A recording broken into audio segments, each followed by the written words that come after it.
Double muted. Imagine that. Yep, no, we're there. So welcome on in, everybody. My name's Digital Dragon. I'm a 3D printing variety streamer here on Twitch. Welcome on in. Mr. Wizix, Free Heathen, Tapping Foot. We still had a minute to go. Come on now. So will Miss Dragon be giving her review in chat too? Built over bot. I ran downstairs real fast and told her that you were asking, and so she's going to be jumping on the stream here in a minute. In fact, there she is. Hey, Glenn Kaufman, welcome in. Timor, Epic Man 340, welcome in. So I'm wearing my 3D Printopia shirt that I bought before the event. I figured might want to wear it since I didn't wear it at the event at all. In fact, I didn't even wear the Digital Dragon shirt. I wore the Box Turtle shirts both days because I have two of them. So I was kind of repping the Box Turtle all weekend long. But I did want to say we did get the new Karen Chow button. He always does such cute things. I don't have all of the maker coins that we got, but I am going to add this over here to the lanyard hook. Mrs. Dragon has been cataloging all of them, and she swears we're missing a bunch. So we're going to be like digging through every box that is inside the waterproof tubs that we brought home to see where we can find all of them. Hey, Sparks on Tap, welcome on in. But yeah, we got a bunch of different maker chips. It was really, really cool this year to see everybody embrace the maker chips. And K2 Kevin, who brought maker chips for just about like every flippin' sponsor and several other people. That guy's a workhorse.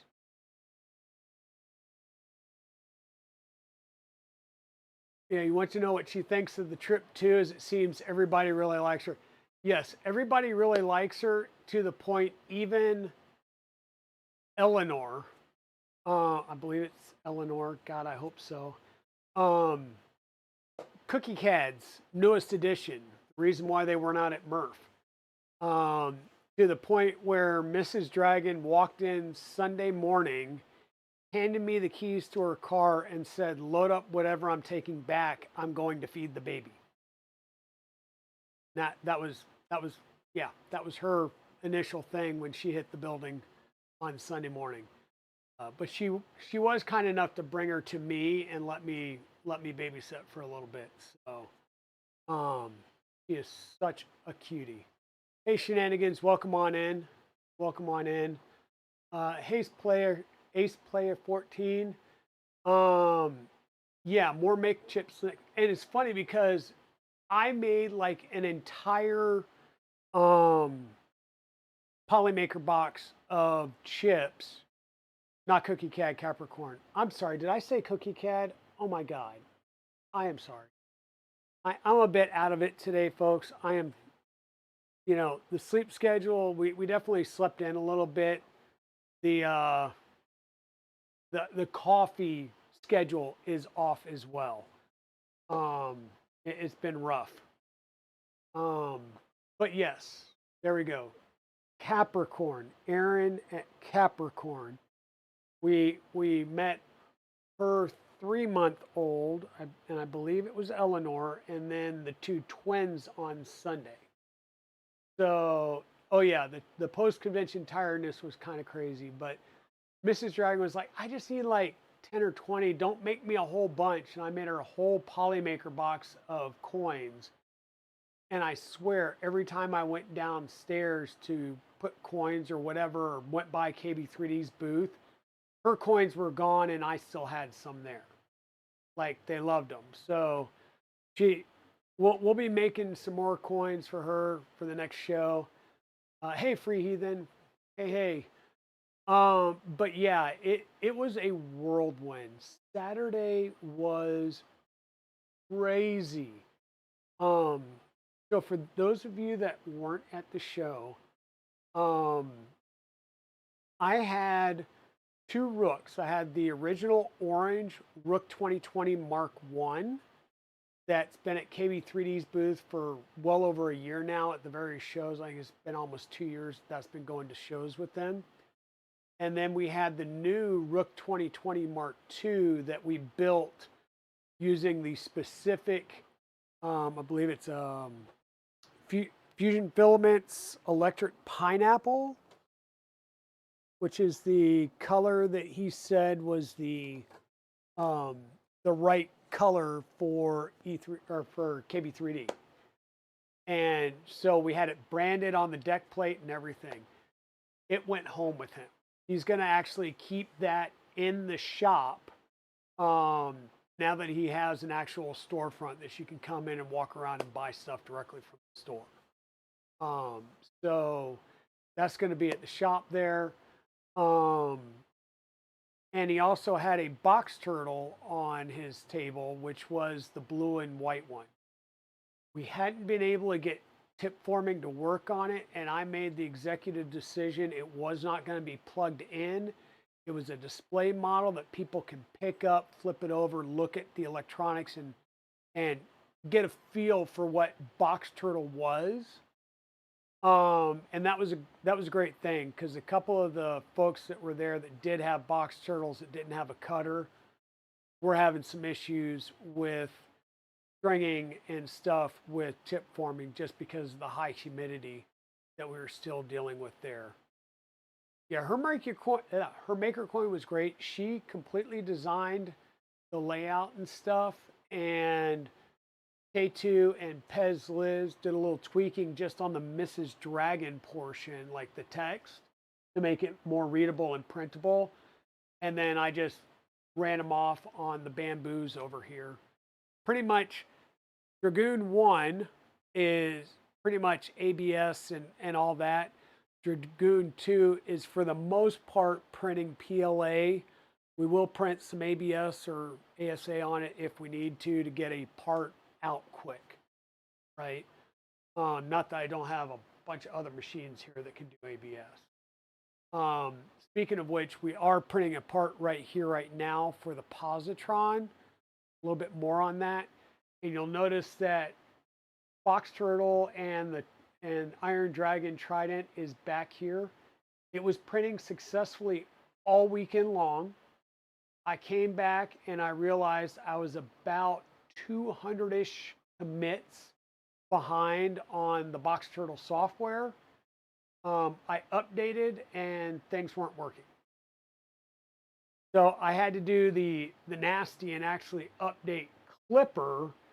Everything started working again, but both me and several others that are running the actual AFC board, our N20 motors aren't actually activating during respools. So there's an issue with GitHub right now, and it's a sync issue, and it's on the GitHub side. So Box Turtles are kind of down for the moment, because I even, before, when I first put this on, and the same thing with the blue and white one down on the Trident 350 below, I did the update and updated the configs based on the way that the new config files are laid out. So both my Box Turtles are down for the moment. But once again, it is a software sync issue with GitHub where commits were going against the wrong branch. So it's like half updated in the main branch. We'll get that figured out. We're still in the closed beta, but we'll get that figured out. Hey, Thunder Keys, how's it going? Welcome on back. Welcome on back. Yes, people were excited about seeing my wife, and here's the thing about my wife. We were sitting there at the table. They opened up on Saturday. I wound up giving up. So here's the thing. As you know, we had the Trident and Box Turtle. And my spiel was, this is multicolor. Pick a filament type. It all needs to be the same. This is multicolor. Do not try and run PLA and ABS or PLA and PETG, because you're running different temps through the same hot end, and you're going to have contamination, and you're going to get a clog. Things are going to go bad. So run all PLA, run all ABS. You're going to switch between material. Just make sure you're running all the same material when you're doing color swaps. You'll be happy and fine, right? Where Black Box was a 5-headed tool changer, this does allow you to do multi-material, and where this allows you to design for like color and pop and things like that. Here you're designing the file around the material selection that you've made, right? And you're using the right material at the right spot. I tried to get this going all day Saturday. I could not get it loaded because I was constantly going back and forth and talking about them, right? Or we had an issue with one of the rooks and I had to run downstairs and grab it and do some things to it. So she never worked, or let me finish. She never ran a print the whole weekend, but we talked about the Black Box all weekend long. And it was a great setup to be able to talk about the multicolor printing that you would get with any MMU, right? Versus multi-material printing that you get with a tool changer. And if you put one of these on each tool head over here, that's kind of the holy grail. Because now you can mix colors and materials easier. And that's the craziness. And Free Heathen, that's what I've been saying about this channel all year long, is this is the channel, or this is the year that we were doing multi-material and multicolor, right? We built the Trident 350. We were working on an ERCFA V2. And one way I'm sad to say, the ERCFA's down here. It no longer has a brain. It was used to build this box turtle, and I do not plan on rebranding it. Take that for what it is. I am all in right here. Okay. We've got our AMSs. We've got our MMU3 down on the Prusas. I can tell you, you don't want to fiddle, and you want something that just works. Bamboo and an AMS, you know, Bamboo Light and an or A1 Mini and an AMS Light. Prusa, if you're in the Prusa camp, Prusa Mark IV with an MMU3, can't go wrong. And it's because this is open source, but it's the communication that they've built in their ecosystem between the main board and the board in the MMU. Same thing here, except they've closed sourced it, but it's the ecosystem and the communication. Anybody that's going to try and make something that's truly open source and works with anything Clipper, whether it's ERCFA or Box Turtle, you're going to have you're going to have to tweak it to your specific setup, to your specific printer, right? So that's what we were talking about, and I'm pretty sure Thunder Keys was probably going over the same thing all weekend long. He just didn't have a tool changer like this. I know Zombie had I can't remember who, but one of the guys had a Box Turtle on display static over at Zombie Hedgehog's table, and like I said, they were big hits all weekend long. And I want to say we got a ton of people that joined the Discord over the weekend. Hey Nomi, yeah, I heard you got to spend time with my Capricorn babies. Yes, she did. She really did. He was having a blast because she tried to stop at my brother's on the way up and get her baby fix with his grandbaby, and they had already gone down to North Carolina, so we missed, like passed in the night type of thing.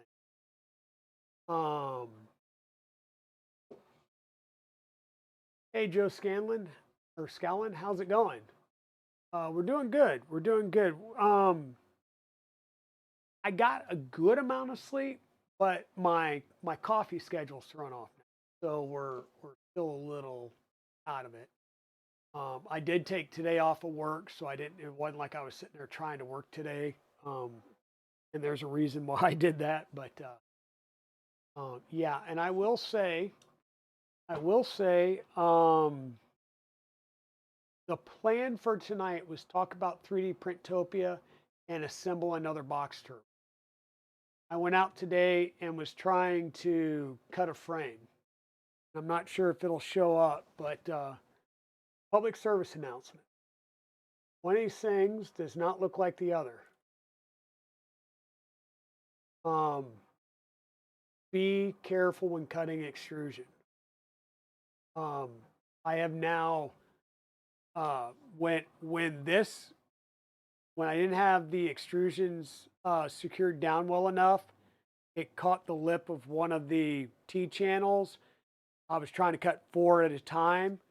I did not cut myself, but it did fling some extrusions around, and that is a deep soft tissue bruise that's going on there. And this is after icing it for a while. My wrist is a little sore as well from where it got kicked around. Just be careful. And I'm replacing the saw blade, by the way. It did break some of the carbide tips off, and it literally bent a couple of the teeth on the blade. Yeah, and it was the good DeWalt 12-inch sliding compound miter saw. So it's like a $70 blade. So I got to get a new blade there, and I'm gonna go and buy a purpose like metal chop saw, which is something I had sitting there on the wish list anyhow. So yeah, better the blade than me. Um, yeah, so it's I'll get back to it, but I need to go get a new blade and stuff. Uh, yeah, luckily, 10 digits. I went in with 10 digits. I still got 10 digits. Both eyes work, so that's all good. It was just, some bruising. I can still move the hand perfectly, so I didn't break anything. But just public service announcement, cutting extrusions kind of sucks sometimes, so just be careful. um, and technically, I did cut myself, but not from that. And apparently, it's already pretty sealed up. Like I brushed up against. I got a new Hansen shaver, a razor, and I just brushed up to it, and it's like surgical steel. It was just like so. But yeah. Yeah, I could do it on a bandsaw, but I got a crappy bandsaw, so I decided to use the nice miter saw. And they can kick sometimes. It's all good. Um, no big deal. Yep, yep, yep, yep. Um, yeah, it's all good. It's all good. Um, but we did get some things. Surprise, surprise. We went to a trade show and we came back with something. I mean, like, imagine that. Other than just, standard swag, like we got the 3D Printopia branded pens, some, you know, small stickers, some couple of big stickers, right? Um, we got a few other stickers, by the way. We didn't collect as many stickers. They went kind of big. They were like, nah, we don't need to follow no stinking rules from. So they went a little bit big there, right? Um, but not too bad.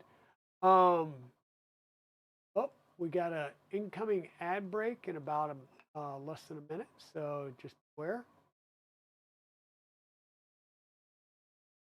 Yeah, the more you know, right? Hey, Polyfo, how's it going? Do you ever go without stopping somewhere for more stuff? Exactly. exactly. So, yeah, KB3D Chris, this was like the third show this year where he came in clutch and in-person delivery, right? This should be a clicky clack door frame. I can't remember if it was for the Trident or the 2.4. It's for one of these two. Well, we got a clicky clack door, which is more like think of it like a solid fridge type of door that, has the cooler type latch on the side and it's fully sealed all the way around. Where these are kind of like thin acrylic split down the middle. So this will be a full door. And this also has a pair of 0.6 Obsidian Revo nozzles, because everything that went to the show had a 0.6 Revo nozzle, and I had no more spares. I've got two, but they're clogged right now from initial testing of the box turtle. So I wanted to have spares on site just in case I needed them. It's always good. So believe it or not, I had some purpose printed 3D prints that I used to lock them together. So they were locked together in a 4-pack, and then I did have clamps on that 4-pack. But I did have my hand like holding as well as the clamps.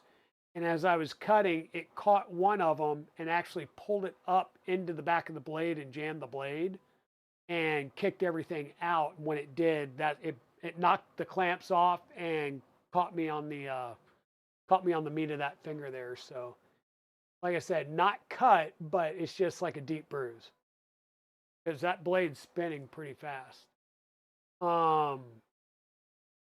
Yeah, last event was Micro Center, and God's honest truth, we were talking about stopping at Micro Center in Fairfax on the way back, and Evil Diesel was looking at the map, and he's like, "Traffic, no, no, no." So we just kept on going. We'll make a run to Charlotte here again soon.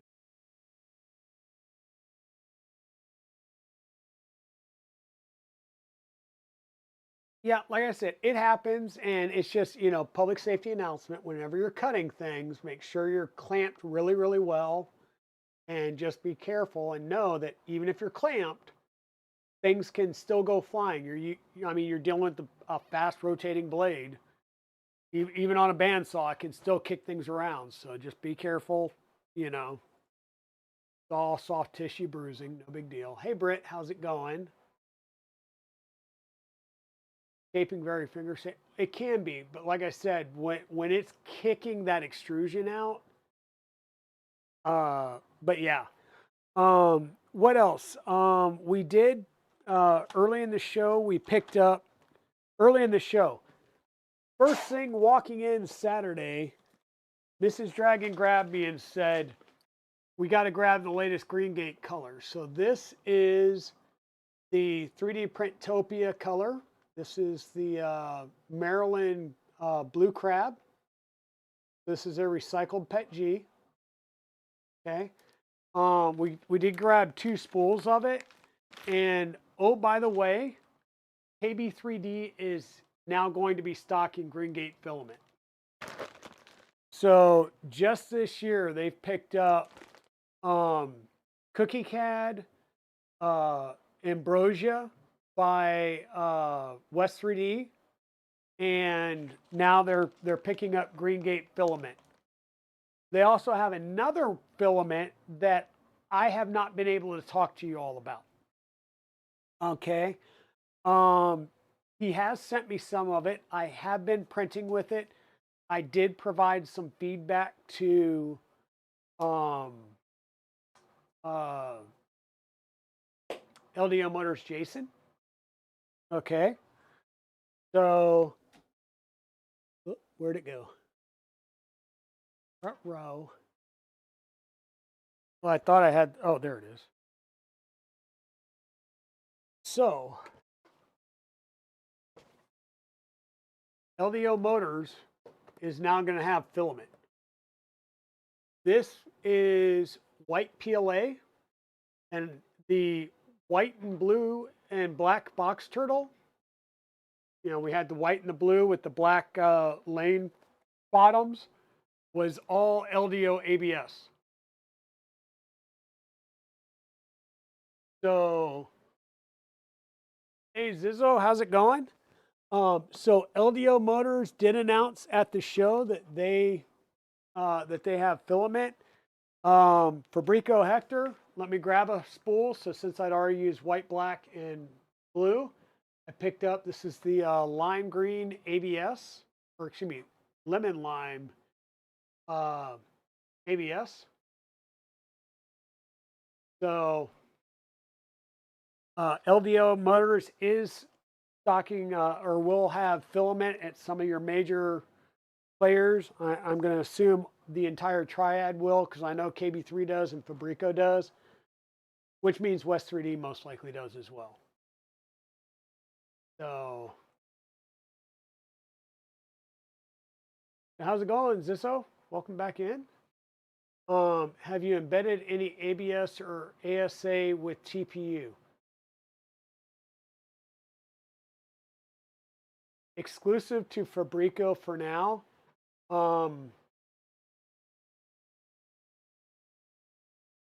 Okay. I will tell you that the filament that I have been using has not come from Fabrico.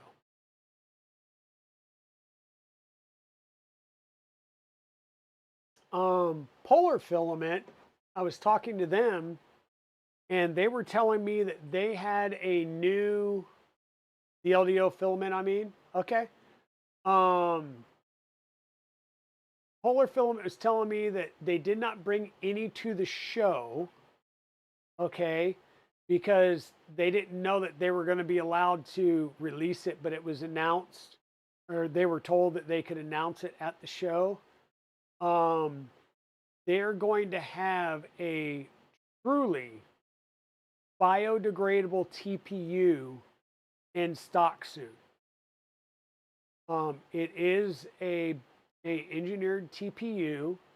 It is biodegradable. It will not degrade in, like, you know, pool water or, you know, standard tap water. But it will degrade if the water has bacteria in it. So if you printed something and literally dropped, you know, it fell in your aquarium, it will degrade because of the bacteria that's in the aquarium will break it down, and it'll be safe for the fish. So they are going to have a truly biodegradable TPU on the market in the future. But Free Heathen, funny you mention that, because many people don't know. In fact, I know Creatix Brit didn't know this until I made a comment today, but the Ryatech, you know, known very well for their resin, now has filament.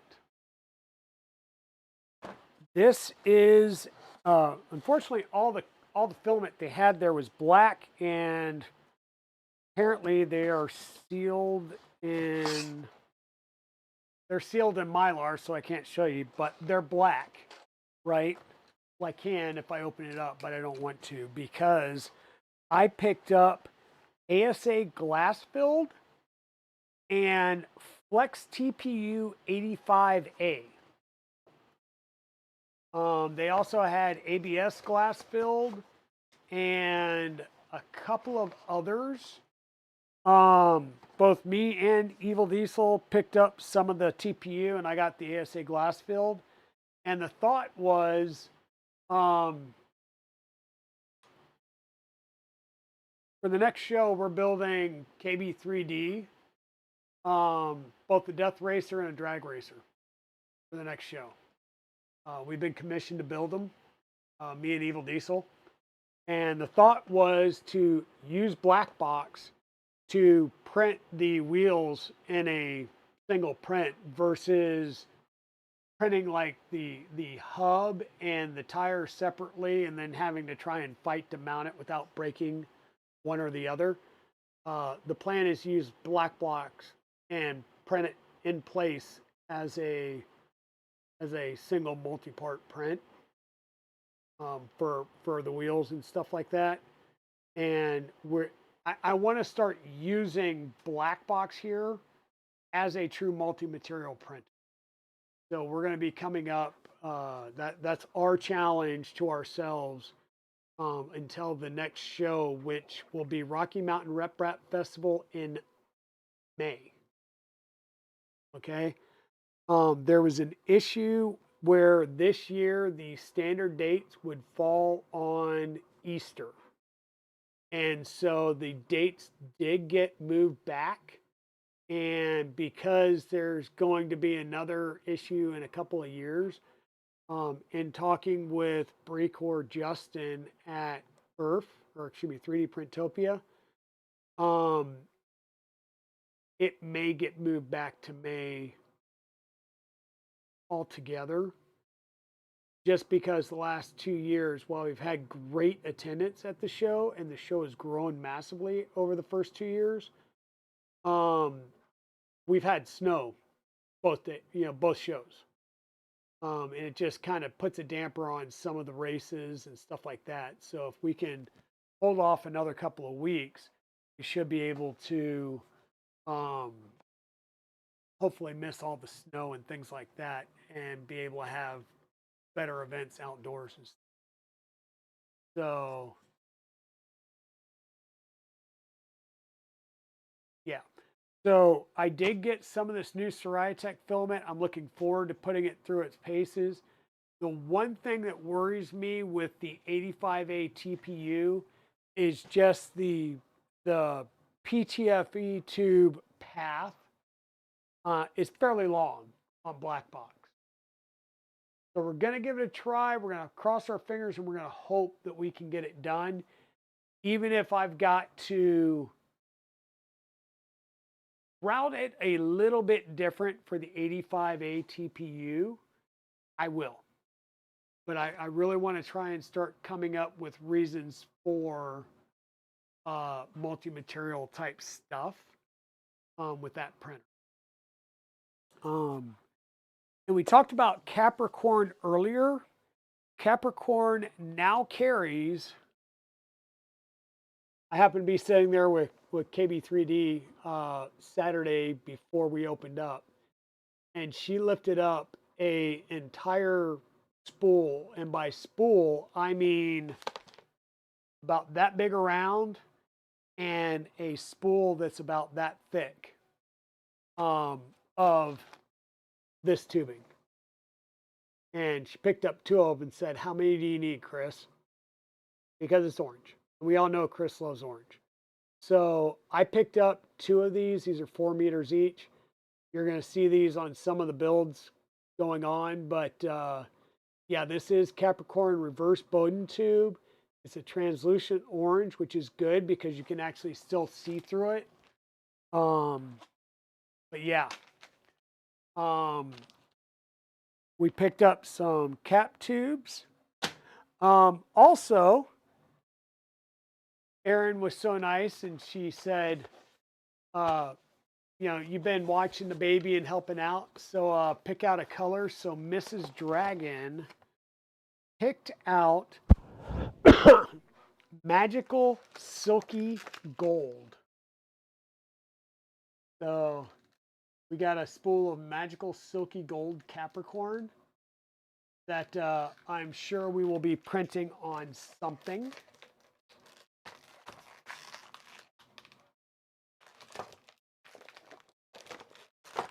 And yes, so KB3D, like I said, is going to sponsor that build, and we're going to build it for them because it really just comes down to a time management issue and with everything going on.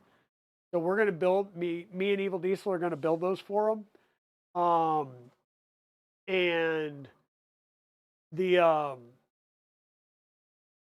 not going to be stock, but we are going to, Chris did say that he was going to send us one of the Big Tree Tech, was it Funtastic Death Racer kits, which is all of the electronics and the mechanicals to include all the screws and everything. I think it was like $180.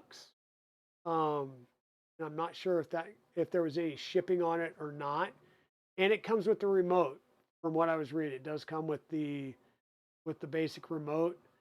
Yeah, 250 Canadian, 180. I don't know if that was just like a launch price. Yes, yes. Evil Diesel is my buddy. I've been dragging him to shows for about a year and a half now. He was actually one of my troops when I was in the Air Force over in Germany.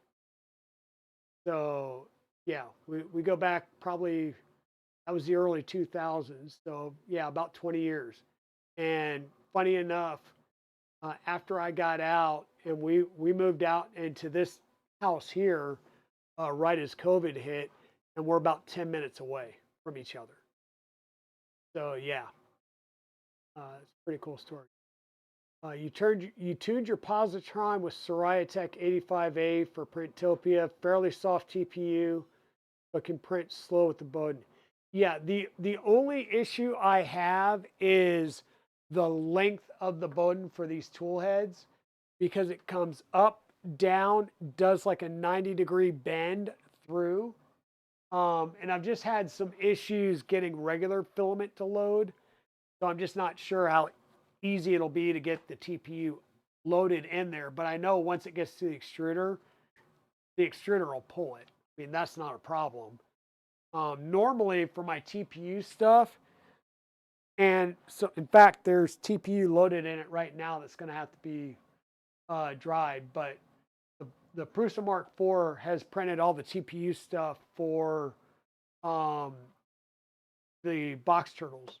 So it's been printing all the TPU wheels for the box turtle.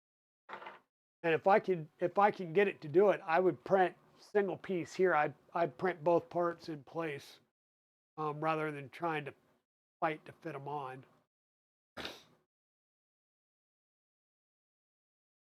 Swung by my booth several times. I think we kept missing each other. Exactly. Um, it was so crazy. A lot of people came, like Creatix Brit came by the booth a couple of times. And the one time I'd like, there's a lull, I need to go spend money. And I went shopping, got the Soraya Tech and a few other things. In fact, I walked in and the first thing I did was told EPAX. I was like, I need these 4 colors. If you can keep them out, I will get them from you first thing in the morning. So Saturday, I was their first sale at the show. And that's the 4 filaments sitting up here that I ran on Boxster. And I brought 4 cookie CAD filaments to run in black box. But like I said, I never even got close to getting it loaded, because once the show started, Saturday was a madhouse.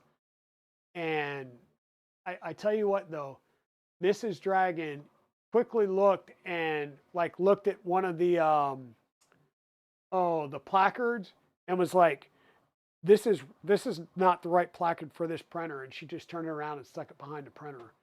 And within hearing me give my spiel once or twice, she was running on the full history of Iron Dragon, the box turtle, the whole 9 yards. I mean, she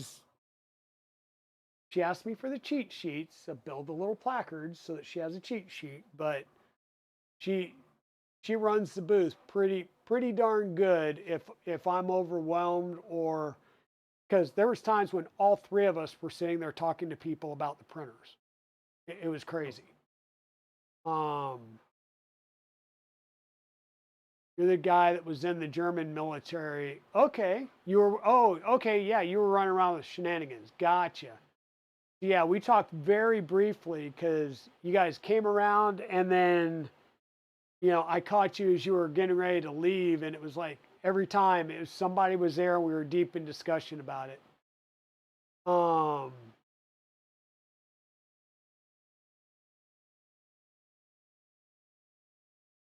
Yeah, it was pretty crazy. And shenanigans, that was on Sunday, wasn't it? Was it Sunday when you were running through there? And that tells you, like, even Sunday, like I said, there wasn't nearly as many people on Sunday, and I expected that. I figured we would get more around lunchtime after church and stuff.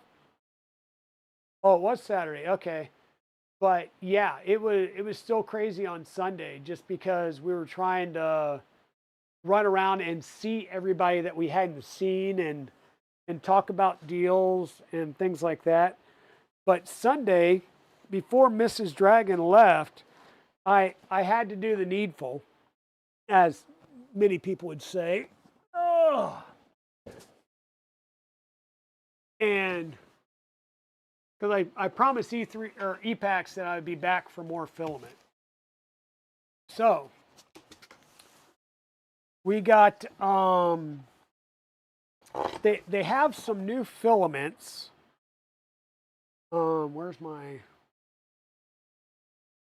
like, trying to grab my knife and I keep grabbing the microphone cable. So this is the Abyssal Red.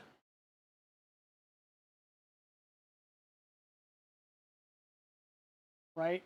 And it's kind of got a shimmer and a color shift to it. So we've got the Abyssal Red. I picked up a couple of spools of that. And they're Deep Space. And these were selling pretty good at the show.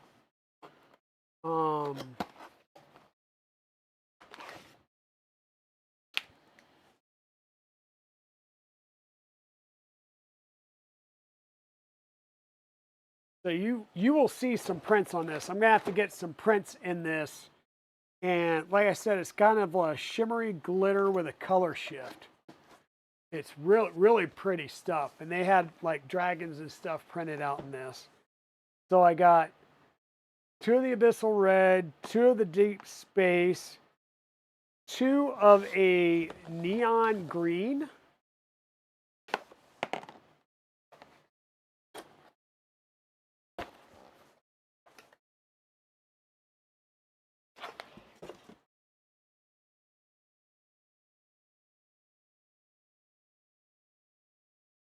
So this will be the neon green. So this will be another one, Free Heathen, that will show up and shine out with black light.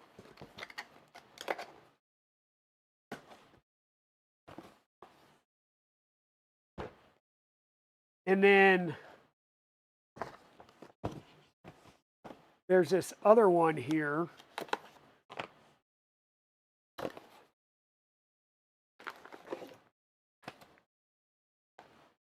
The neon yellow. So Free Heathen. If memory serves me right, you were sort of enamored with this yellow. And so is a certain someone that's in your life. So I picked up 4 spools with the intent of shipping 2 up to you when I ship that other stuff that I need to get to you. So send me your address, because the last time it all went through Chris. So send me your address via Discord, and I will be shipping 2 of these spools up to you, along with the couple of other things that I need to ship up to you for bubblegum. Please and kind, sir.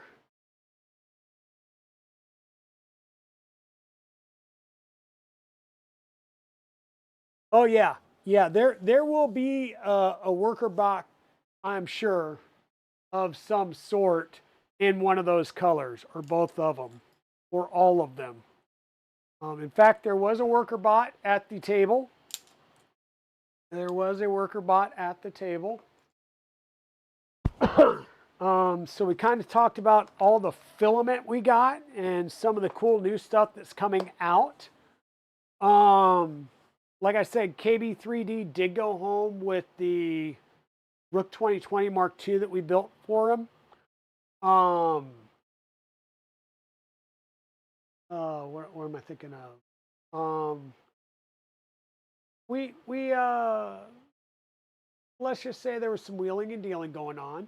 I'm not sure. There may be some other projects from or with KB3D in the not too distant future as well. For those of you that paid attention to Twitter, you know that as I pulled into the driveway, The UPS guy showed up. So I picked this up in the driveway. So this is a batch 2 Positron from West 3D.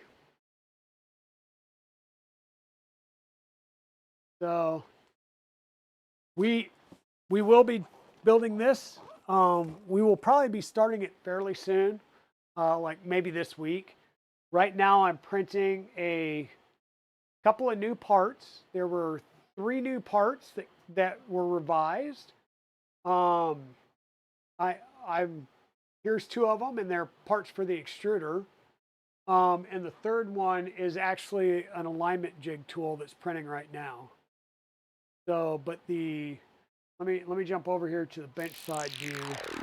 Once again, the colors for that build are KVP British Racing Green and Polymaker Neon Orange. That's going to be the combination for my Positron.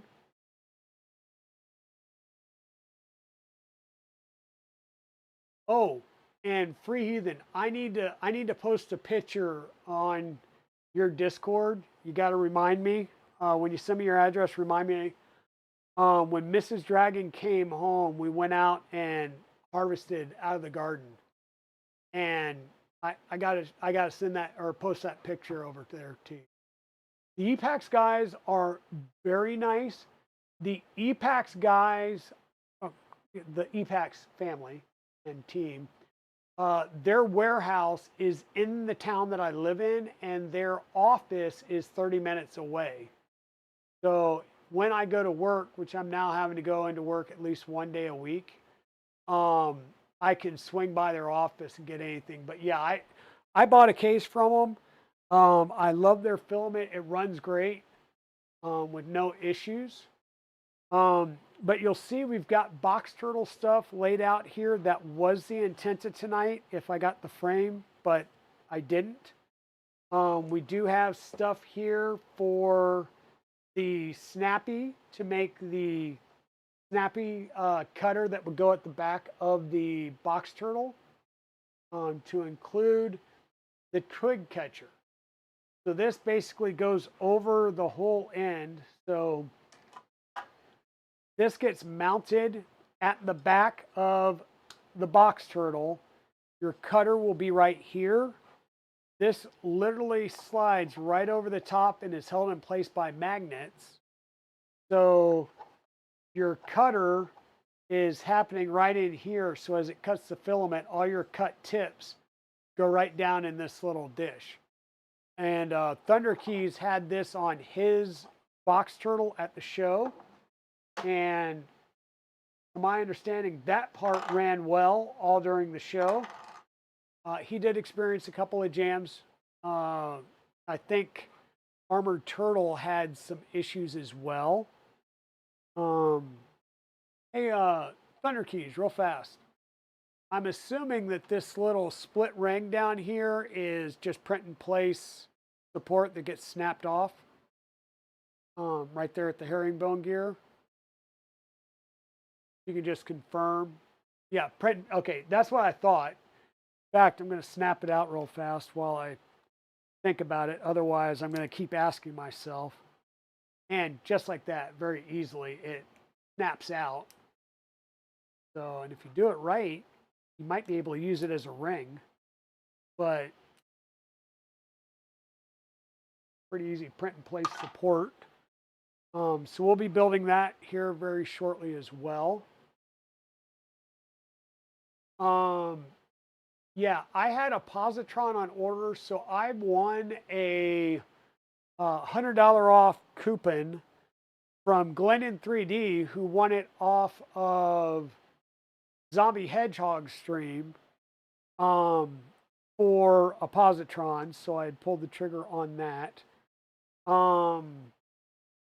I grabbed some Big Tree Tech drivers that I had for my AFC Life board. These are TMC 2209s, but they're the version 1.2. And I had pulled these out of another working board for some reason. And everything I've been using lately is a 1.3, so hopefully I don't have an issue with the 1.2s. If I do, I've got 3 out of 4. I just need to order another one. And then Armored Turtle did bring me my 2 turtlenecks.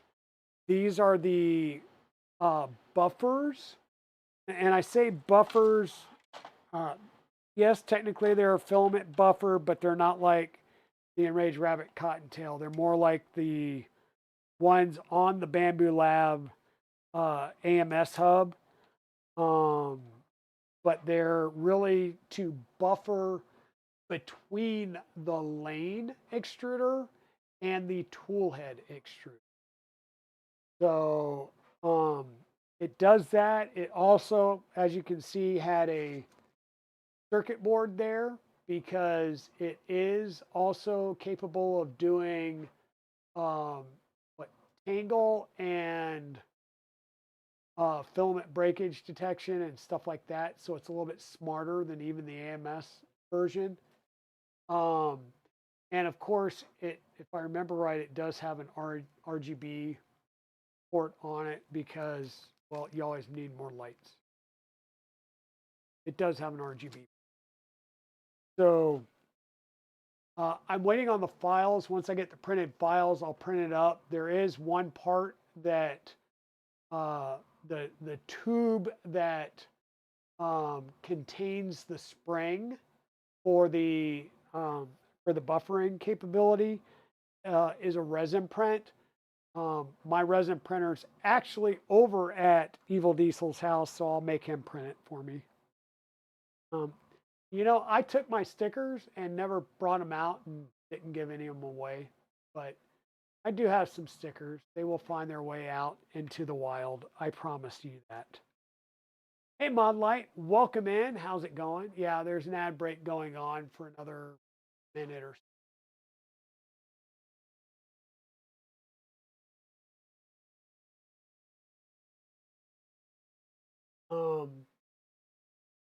So that's kind of the things there. The other things that I got my hands on, and yeah, I bought these from KB3D. These are E3D high flow obsidian nozzles for the Prusa Mark IV.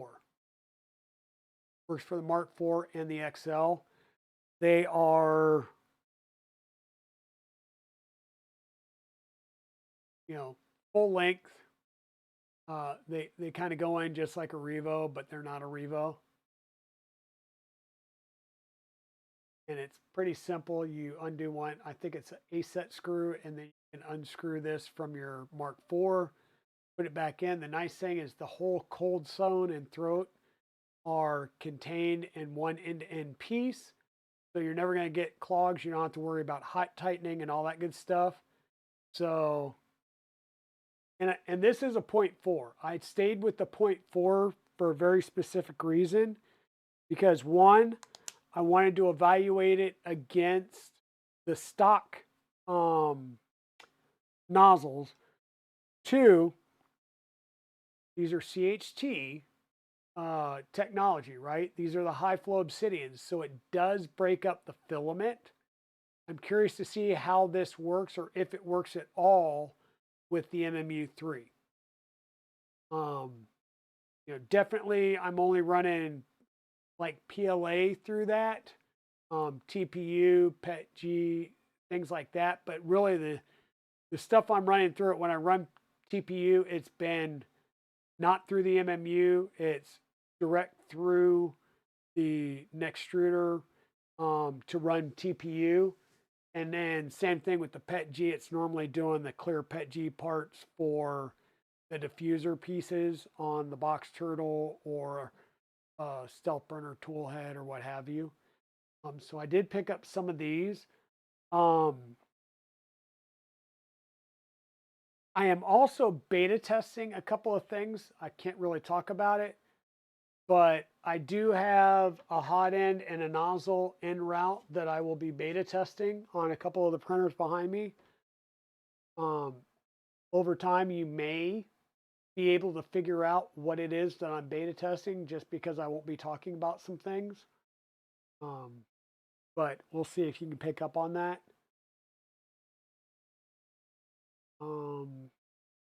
What else? What else? I think that is everything I came back with. I will say that there are a couple of things that will be here. IDEX is happening. Okay. IDEX kit, whenever it gets here, will happen. This will have IDEX on it. Okay. Hey Nomad, how's it going? How's it going? So we did talk about that. My right when I got home, I kid you not, I pulled in. We just backed into the driveway, and the UPS guy came around the corner and parked in front of the house. And I got out, and I was like, I know exactly what that is. And you know, I got my. I'm gonna try not to dox myself here, but we got the Positron B3.2 kit from West 3D. This is a batch 2. I can hear that the printer is now done, so I have printed the updated parts. The color for this build, the colors are KVP, British Racing Green, and Polymaker Neon Orange. So that's the color for the Positron build. And I think we will be starting that on Thursday. I didn't really want to get into, well, my plan was to do a box turtle because, you know, we've got all the box turtle parts. We're going to, that box turtle is metallic blue and metallic green by Polymaker. Yeah, I got to hit it with a heat gun to get rid of some stringies. But yeah, all of this, believe it or not, was printed via that box turtle on the Trident. And then we took it to the show and it printed all weekend. We brought it back and we did the cardinal sin, which was update everything. And yeah, the curse of the software updates.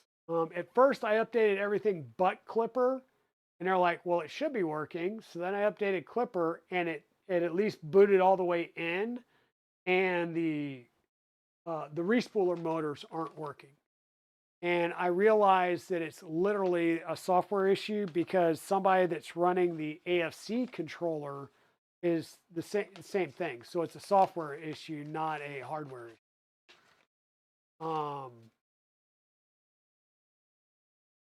Watching me and Tech Jeeper. Yeah, Tech Jeeper was supposed to be starting his, right? Yeah. Me, Modbot's going on stream 2 or 3 tomorrow on his. Tech Jeeper just started his because he just got his in like over the weekend.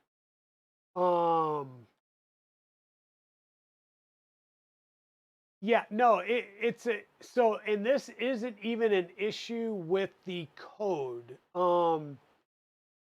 Clipper changed something over the weekend that broke the LED function. So they updated the code real fast to make it backwards compatible. So that part's working on the LEDs, but it's the N20 motors that aren't triggering and coming in. And it's a it was a git commit issue, and they've got to fix something on the back end. So yeah, you're at work at the moment, but popped in for 3 seconds. Hey Justin, how's it going? Thanks for the update on that. And yeah, you were coming around handing out parts. I have reprinted the 3 parts that I believe you were providing, which was all for the extruder. So my build's going to be KVP British Racing Green and Polymaker Neon Orange. And the third part, that tool just finished printing. And they were all marked V1.1. Yeah, these are the two parts for the extruder. The third part that I just printed was the the alignment tool for something on the Z-axis. But yeah, so these are all printed. We got the kit in, so we'll start that build on Thursday night, which will be an interesting night because Thursday is going to be my first time having to go into the office, and I'll see if traffic's going to play any.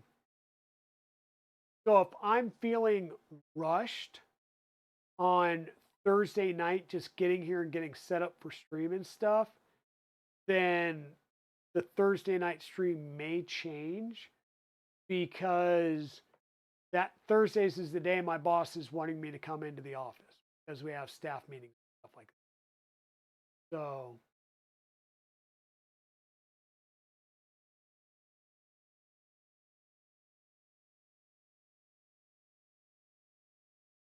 you built one in the hotel lobby yesterday? Awesome. Sweet. Very glad it made it safe for Zachary 3D. Yeah, he was the one that won the Positron kit from LDO Motors, right? So, but yeah, we've got all the stuff here to do the next box turtle.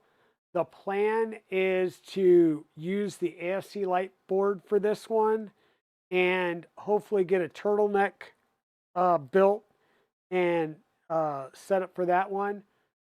This one, whoops, the EREC is printed out in the blue and white LDO ABS. So this will be going over on that build because that one will be one going to the show that may be used on something that doesn't have a filament cutter in the tool head.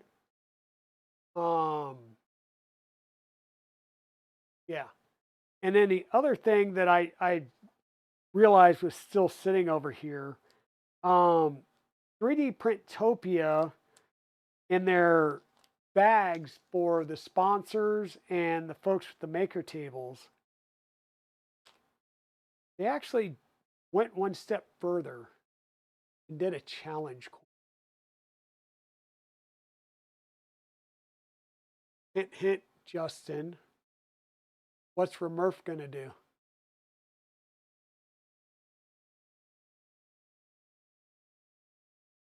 Yeah.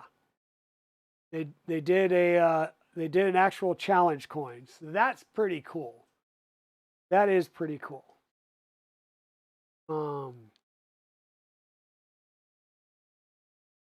But yeah, Justin, if you can throw the actual dates.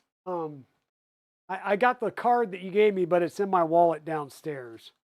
So I don't have it on me to verify the dates.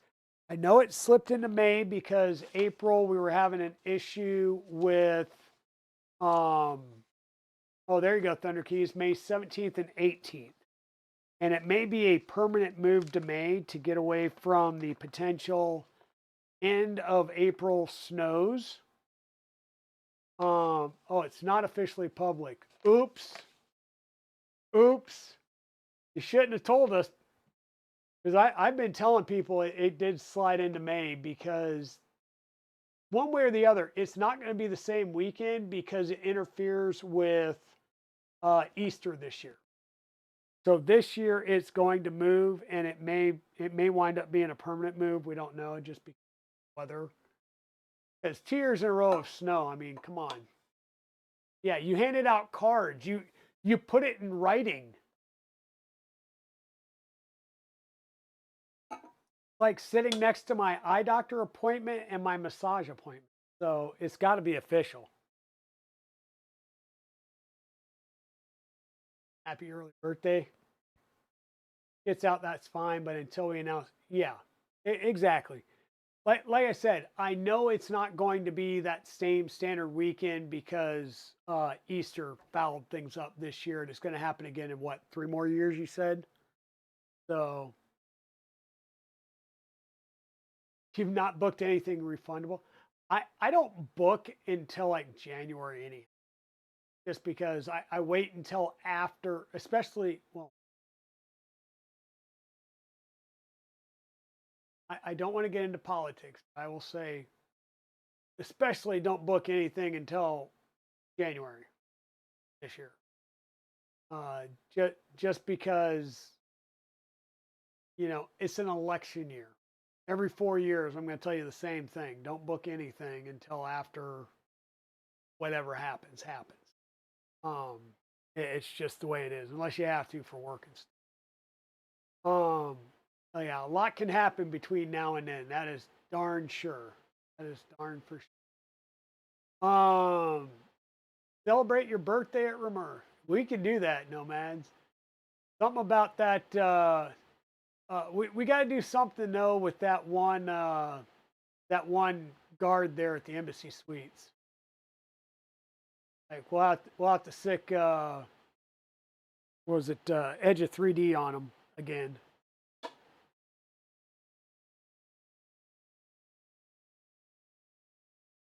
Yeah, never book anything every 4 years because just pricing can change, everything can change. It just gets all weird, flipping politics. Um, and the guard has the right to kick anyone out of. I know. He was just being extra. I tell you what. So we stayed at the Fairfield Inn there in Aberdeen, and I'm not sure if the other hotels were the same, but apparently there was a travel baseball league in town.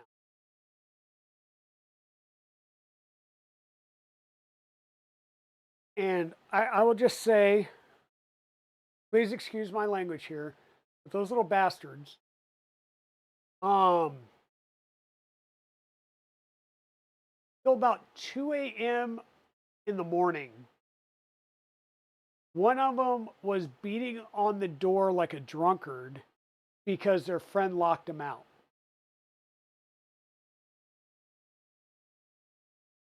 And yes, Sunday was better. Waking up Monday morning and the hotel parking lot was empty and there were no kids whatsoever. It was very, very quiet. It was nice. But yes, those kids were a mess. And I mean, normally it's us, right? It's normally us. We're carousing and making noise. But no, yeah, the youngsters were kind of on tilt. I guess I should go back to something like this since we're just chatting and chilling. Um, but yeah, it was a little rough. Um, but yeah, we were about to go out and say something because apparently the hotel was not. Um, oh yeah, exactly. Yeah, same way in the Fairfield, right? But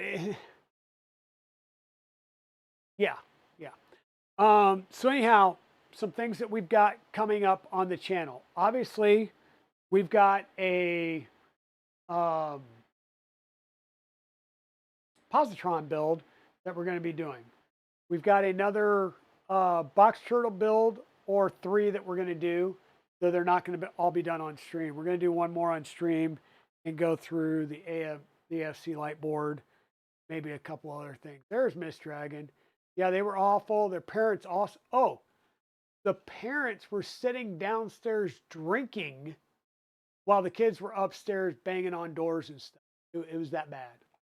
Um, you'll be starting a V0 build. That's right. Your wife's heading out for a couple of weeks, so you're going to try and stream a speed V0 build.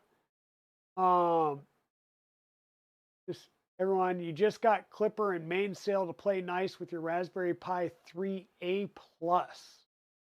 Yeah, I know it's possible because I know other people that are doing it, but yeah, it's probably a little bit more of a tinkering that you got to do. Um, is there any chatter about a tool head color other than filometrics? There are several out there. I'm doing filometrics, and if you're doing filometrics, the big thing is you need 15 to 16 millimeters of travel from where the lever first makes contact with the plunger, or I'll say in this case it's the screw, where it first hits. You need 15 to 16 millimeters of travel to get a full cut. Okay, that's the big trick. I am more than willing to share my filometrics config for the cutting for anybody that wants it.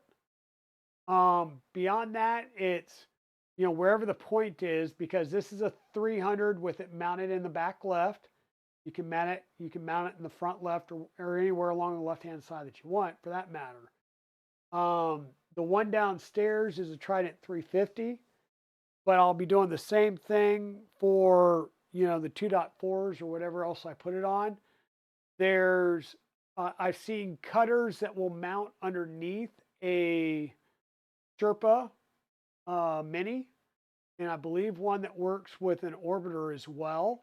Those are the other two, I'll say, bolt um, patterns, right? Those are the two main bolt patterns that work with a lot of different extruders. So there are cutters out there all over the place that work like between a dragon burner or a Zoll and the extruder portion. There's Zoll specific ones out there. The big thing is knowing the distance between the nozzle tip and the cutter.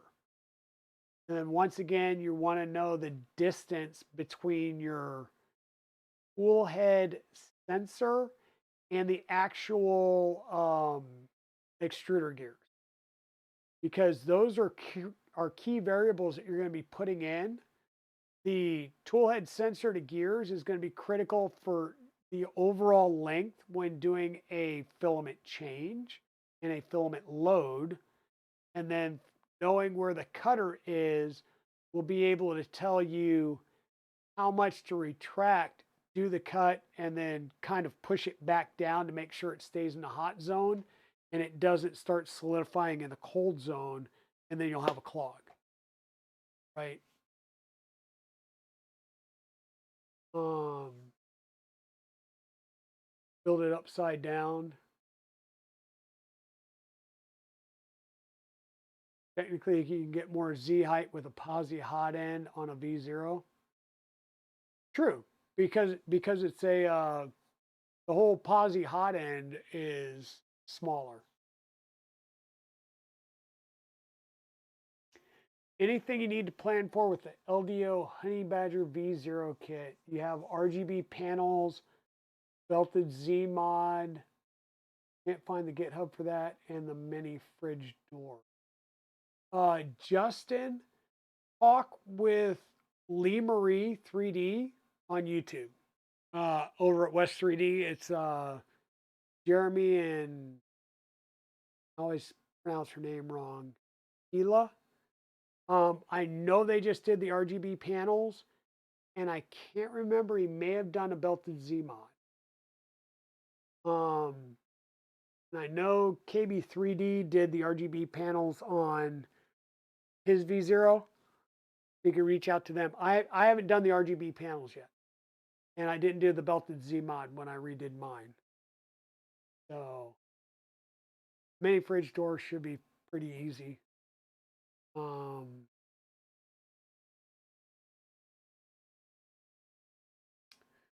Long term, your best bet is ASA because it's UV resistant. ABS will be still temperature tolerant, but it's not going to be UV resistant. So your best bet is ASA. Though once again, define long term. There's people that have had PLA outside for 7-8 years. It's still a viable part, but it depends on what it's doing. like if it's a hinge, I would say ASA, because PLA will weaken because it's got shear weight, right? For the V0, I would say chat with Lee Marie 3D, Jeremy and Keela. They're on YouTube. They should be over on the the West 3D Discord. You've got them on Discord, yeah. I know they did the RGB panels on the V0 they just built on stream. I don't know if they did the belted Z. I only caught certain parts because they were doing it on Saturdays and they start streaming about an hour, hour and a half after I do. So I always, by the time I'm off, they're off.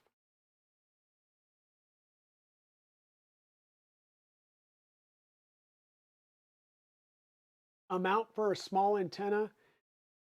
If you can do ASA, it's going to be the best. If you can do ASA, it's going to be the best.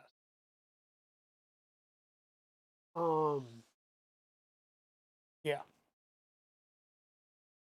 So yeah, that's the plan. I do have another box turtle. I may do the box turtle build, like physical installing parts off stream, because these are the same parts for the red and orange one. Okay, but when it gets to the wiring and flashing, sorry, of the AFC light board, I will do this on stream. And Thunder Keys, I think you've done this one. Did this come pre-flashed or do we need to flash this? Because I've seen no instructions yet on flashing this. Got a STEM 32H723. Is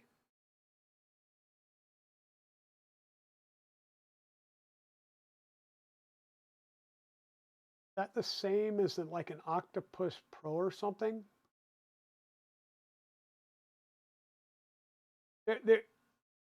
For that STEM 32 board, there should be something out there for, you know, how you do the make menu config for the, you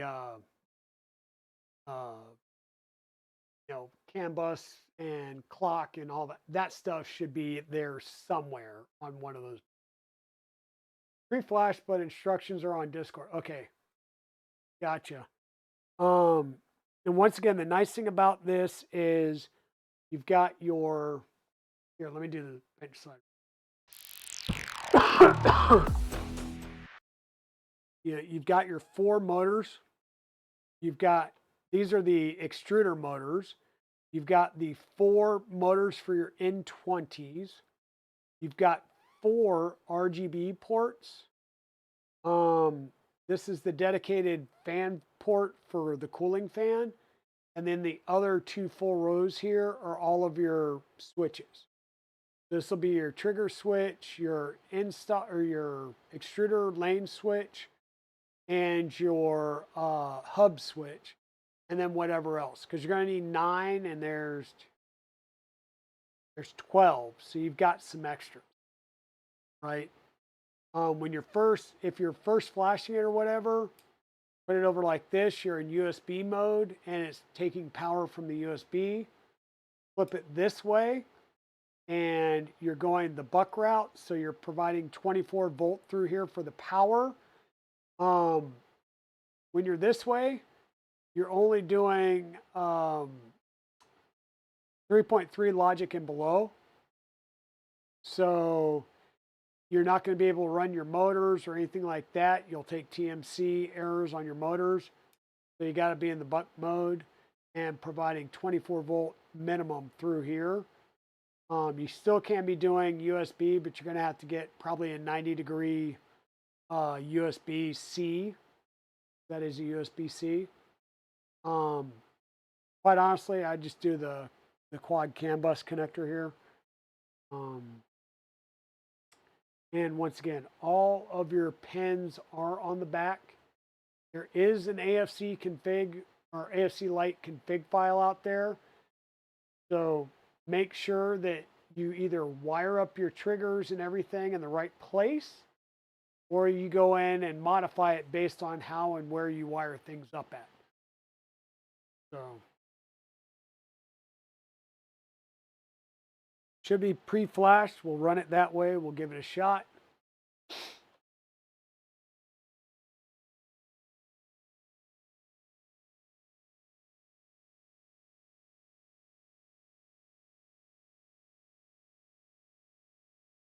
Yeah, the finish on that RatRig is great. I can throw anything I want on that RatRig, and it's pre-flash is for CAN bus with 1 mil speed. Yeah, so it's basically I'll say an esoterical compliant CAN bus, so that's good. Yeah, yeah. Buck you too, buddy.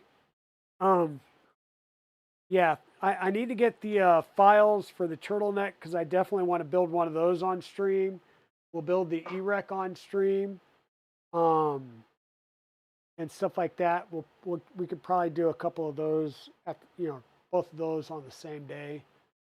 We are going to start the Positron on Thursday, so that way it'll give me a chance to go through, and I will try and run through and at least put heat sets in before the stream.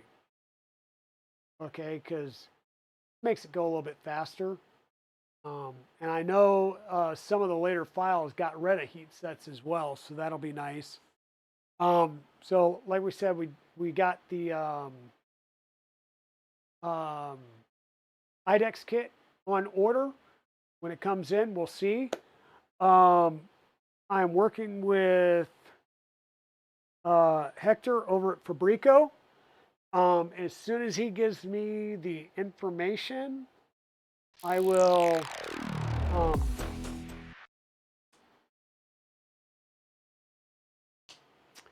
allow funds to cross hands, and we will be getting a LH Stinger kit for the channel. So we will be building an LH Stinger, which is another 3030 base kit. But interestingly enough, it's going to be a all 48 volt kit. 24 volt will be running the board, right? But motors and everything else, I believe, is all running 48 volt, or at least all the motors are. We will be doing a LH Stinger, which is a very speedy and fast bed flinger. Okay. And I have also been promised a Baby Belt Pro kit when they're available.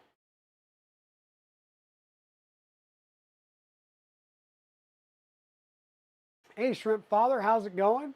Welcome on in. So where I was sitting here looking like things are a little thin, we now have some things to work on over the fall and winter. So, like I said, we've got the Milo mini mill that we need to get set up out in the shed and get it plugged in and start going through the configuration of and cramming, first cuts, things like that. Okay, Modlight, thanks for hanging out. Yeah, and like I said, whenever you get done with those iambic paddles, feel free to post some pics out there on the Discord in the builds in the build section. That would be awesome. So we've got some Milo content. If I can stream from out in the shed, I will. If not, because right now it's going to have to be wireless, and we know from previously that bad things happen when we try and do it wirelessly. Then I will do videos, and I will most likely put those videos over on the YouTube channel. So we will have Milo content. We got the Positron coming up. We're going to be doing a Death Racer and a Drag Racer for KB3D, sponsored by KB3D, built for KB3D. As I said, KB3D left with the KB3D Rook Mark II, Rook 2020 Mark II. It will be in his showroom. I will most likely be going and seeing it the first weekend of November, which is their open house. Okay. We're going to have the IDEX kit for the RatRig to do. We're going to be doing a lot more printing on the RatRig as well. Got to break that in and not break it, but break it in. We'll have the LH Stinger, a Baby Belt Pro coming down the pipeline. Another thing to announce, Evocate. The LDO Motors 2.4 Rev 3 kit, or Rev C kit down here, Kyber Dragon, may get rehomed to a company called Evocate 3D, EVOCATE 3D. They are a 3D printing reseller and education center here in Raleigh, North Carolina. They do classes, everything from 3D printer 101. Hey, you just bought a printer. How do you get it running? So 3D printing design, how to deal with slicers and stuff like that. They're doing that. They do some printing for local stuff. They carry e-packs and various other things.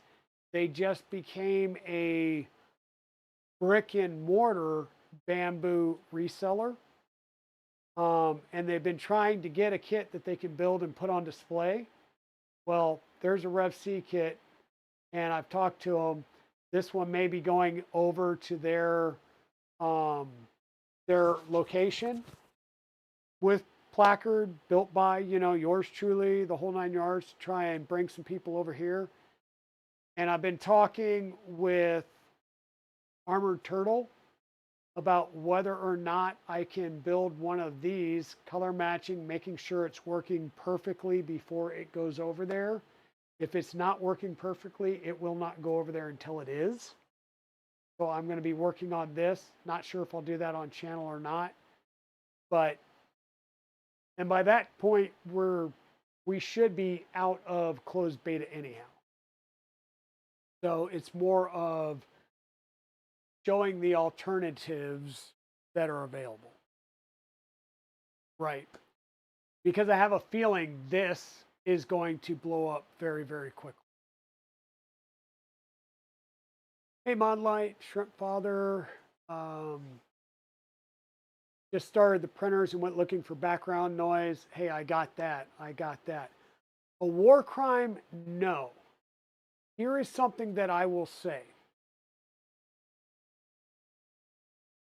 We had a scandal at 3D Printopia. On Saturday, somebody was racking up defeats rather quickly to where they had to stop the Saturday race. I didn't witness it. It's all hearsay. What I am about to tell you is all definitely third person to me, but somebody was running a weighted weapon at 3D Printopia, and the people that were at the table next to us, it completely broke their tower off when they struck him. To the point where Sunday things got started late because the local scout troop who was assisting was having to basically pit check every one of the Death Racers. So yes, the Death Racers are for fun. The dragsters are for fun. We run them to show people the cool things that you can. If you want to do a war crime, you do not run it in the heats for prizes. There are plenty of us that are willing to, if the venue will allow us, do some crazy things, like the trikes, right? We want to build a trike. Me and Evil Diesel want to build a trike. we also want to build a ride-on Death Racer. And there are a couple of us with that idea, right? We don't know if we're going to do some type of an extruded frame with skins or what, because it would be very, very much a lot. But that's something that we want to try and do, is build a four-wheel. Tracked would be cool, but if we could work it as a mechanism, that would be awesome.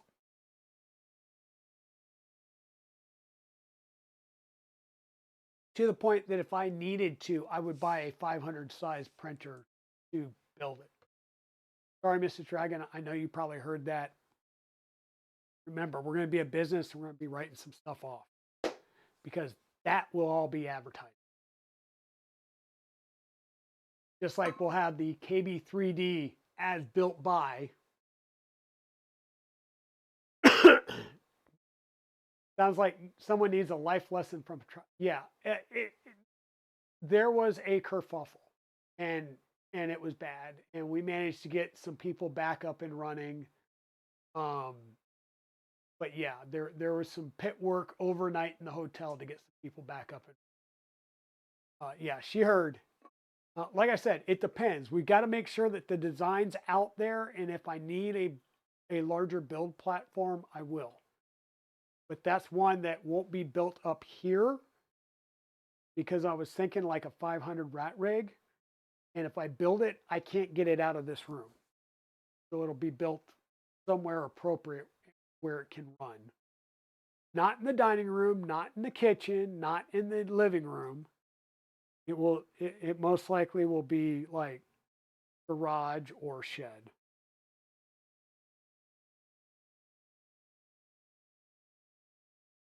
Oh, like I said, I didn't see it because I didn't get away from the table. And we weren't involved because we didn't run on Saturday because we couldn't get away from the to go run it. But yeah, Sunday, I believe Evil Diesel ran it Sunday. I honestly, I can't remember. I don't know. But yeah, it was, there were some people that were really upset and crushed, because some of the people, like, you know, Tripod, Sam Prentice, Edge of 3D, Scott with Edge of 3D, and several others will willingly, if there's a little kid there, say, here you go, and hand the remote. Let them kind of get the feel of it, and then they run it, right? And to have somebody do something like that when you've got, little kids, because little kids love doing it. Like, Goober 2D, Evil Diesel's daughter, I would have sent her out there. I would have had Mrs. Dragon run her out there and have her run it.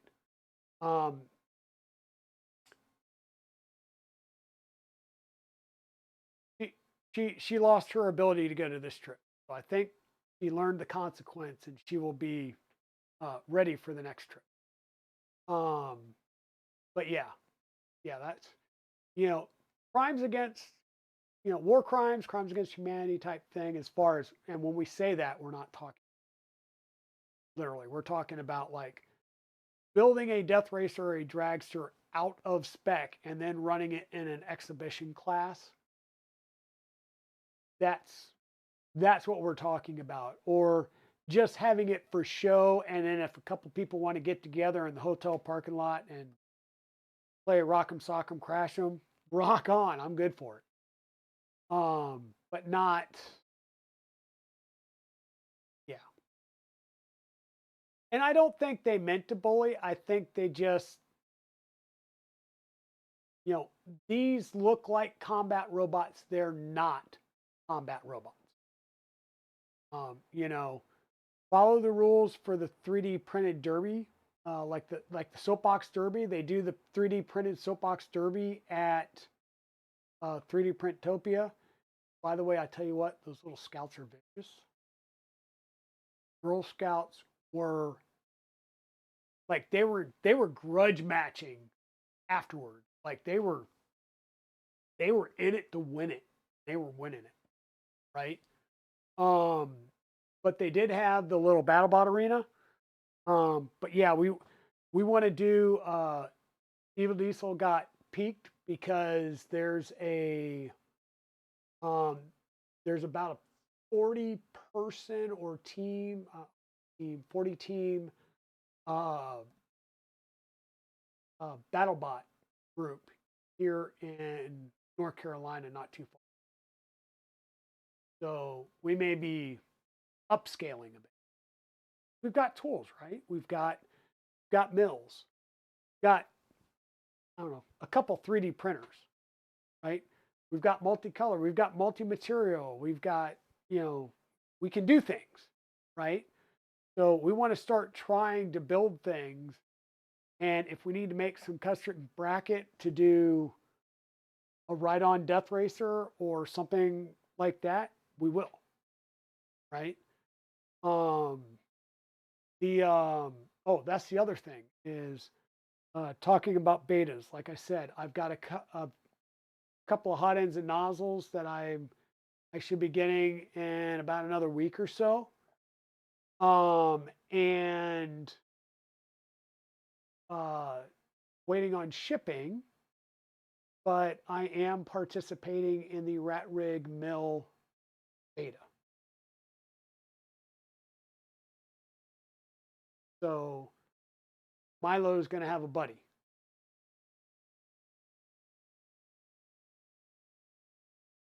So one of the other things I do want to announce, I really need to read through the email that I got last night, but um, I am now a West 3D affiliate as well.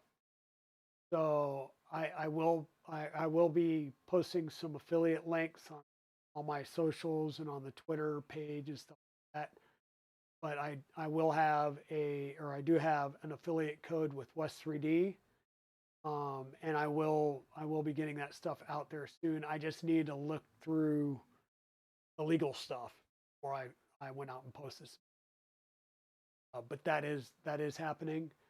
So I did make some good. I had some good networking and conversation things to enhance the Digital Dragon brand. We did make contact with our CPA, talking like to set up an appointment to talk about business entities and what's the best advantageous for what we've got going right now, what we want to grow into in the future, whether or not we need to, how to structure that. So that is going to happen. Um, Not only am I working to get Kyber Dragon on display at Evocate, which will show off not just LDO kits, but my building capability and some of the other things to hope drive things to the channel. I hope to try and make this into me building printers for some people that want to grow beyond just a, like a Bamboo or a Ender 3 or Prusa Mark thing. If they want a printer to be built, but they're not sure that they have the skills or the time to do it, I would like to do that. I want to try and get into some commercial PIF printing. I've got printers here. I'm going to try and get into some commercial PIF printing to try and grow this into a bit of a side income. And when the day comes that I'm no longer working the corporate gig, I can continue to transition and stay in the fun. That's kind of what I had tonight, guys. It was really just going to be a chat and chill session. What did everybody else see at the show, and what did you see at the show that you're excited about? How about that?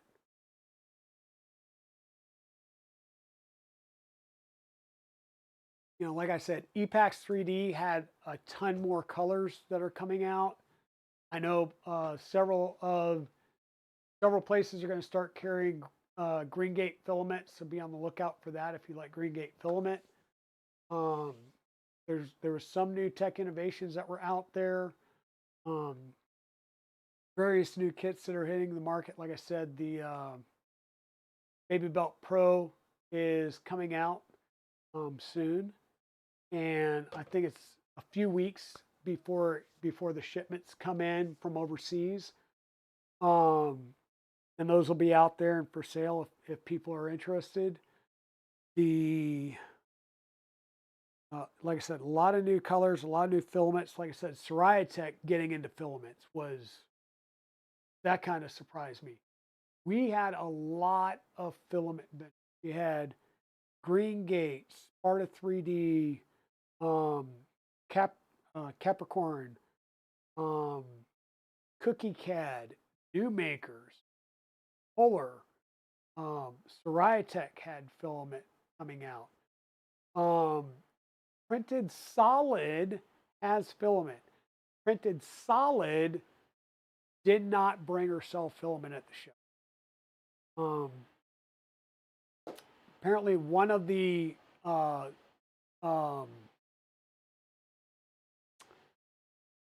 what am I trying to say? One of the people that operates 3D Printopia, one of the three in the background, now works for Printed Solid. So Dave Randolph did not want to seem like there was a conflict of interest, so he chose not to sell it at the show. But yeah, a lot of filaments out there, a lot of new filament makers or people that have expanded their lines. Recently, Epax is expanding their line like mad right now. I was approached by somebody that is willing to not only make custom colors, but I'll say custom formulations in the fact of not like dual or tri extrusions like we've seen, but more like inner outer type of extrusions that could have dissimilar materials for different purposes. So we're really talking about filament engineered for a purpose based on the properties. So that was kind of interesting. But I did get people coming up to both me and Evil Diesel, like, you guys are kind of crazy, do really cool stuff. So many people just wanting to come out and see the builds, right? I took the side panels off and we're showing the guts of Black Box 2 or 3 times because once again, my Black Box is slightly different. I was the first kit. I have a completely, I built my wiring harness where Steve Builds had a few tweaks from my build as well as he validated the linear wiring harness.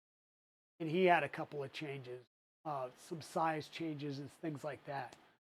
So he had some good feedback. He tweaked, he did Steve Builds things and he tweaked a lot of the printed files to make things easier to print, to reduce the amount of plastic, things like that.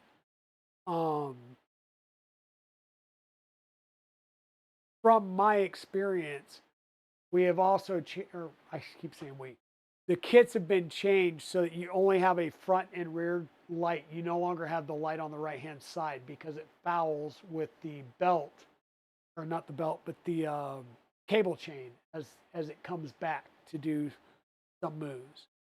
So that has been removed. By default, the kits are shipping with 450 watt power supplies versus the 350 that mine and Steve Build showed up with.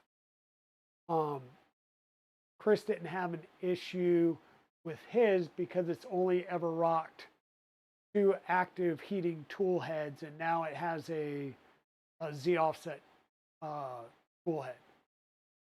So he hasn't had any power issues. Steve Builds didn't have power issues, and he's running, I think all 5 are Revo hot ends, but they're the standard Revo heater cores, 40 watt heaters. But we decided to go, I say we, Chris decided to up it to an LRS 450 just in case. And actually, I believe it's saying if you're doing 5 standard tool heads, a 450 works. If you're going to go with 60 or 65 watt heaters, then my dual 350 UHP option may be a mod or a, we'll say like a pro option in the configurator. I don't know. I haven't looked at the new configurator yet. But I provided my mount and all those files back to Chris, so he has those. So mine is a little bit different, but it was really, mine was centered around the changes in the power requirements because of the heater cores I chose. Because even though I'm running standard 06 Obsidians, my intent is to put high flow Obsidians in here down the road.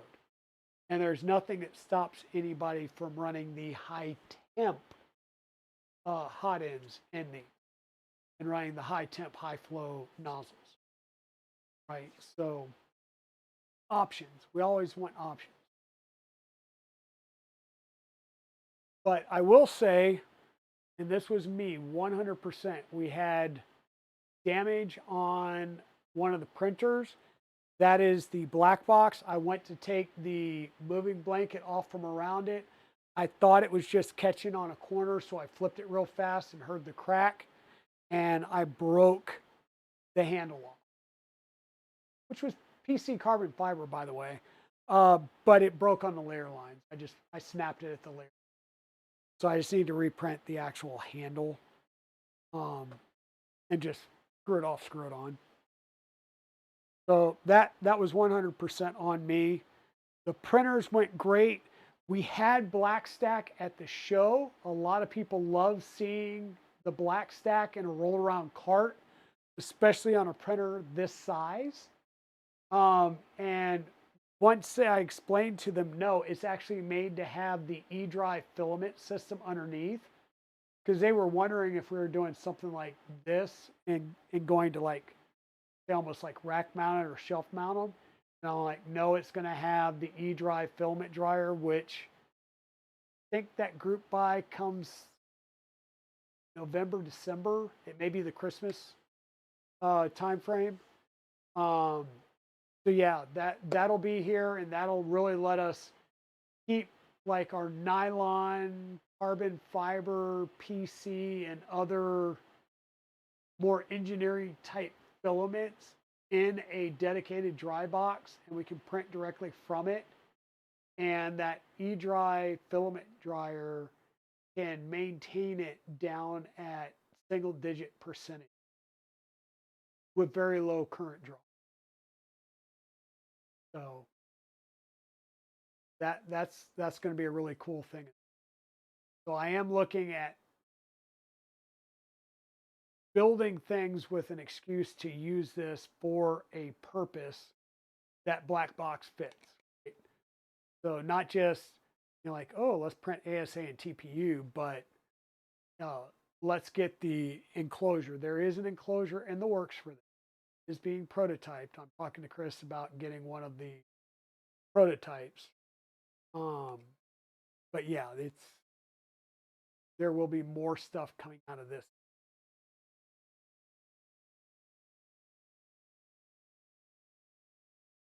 So, yeah. So like I said, anybody out there that was at 3D Printopia, and what did you see that excited you the most?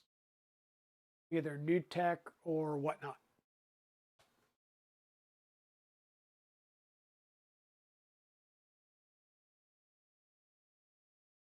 I didn't even see gray. By the time I got there, Shrimp Father, all I was seeing was black, and so I was like, "Oh, that's okay. I'm good with that." But I got the. Let me double check. I got the TPU 85A and the ASA glass filled.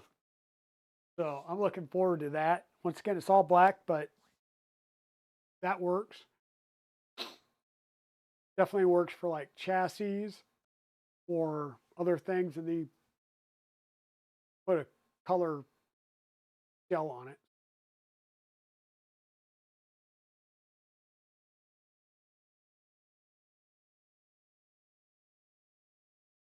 Now, I know Shenanigans was there, and I think his mind was going. I saw him. he's working on some new stuff these days as well. I think him and Evil Diesel can definitely get together, and I'm sure they can come up with some crazy stuff.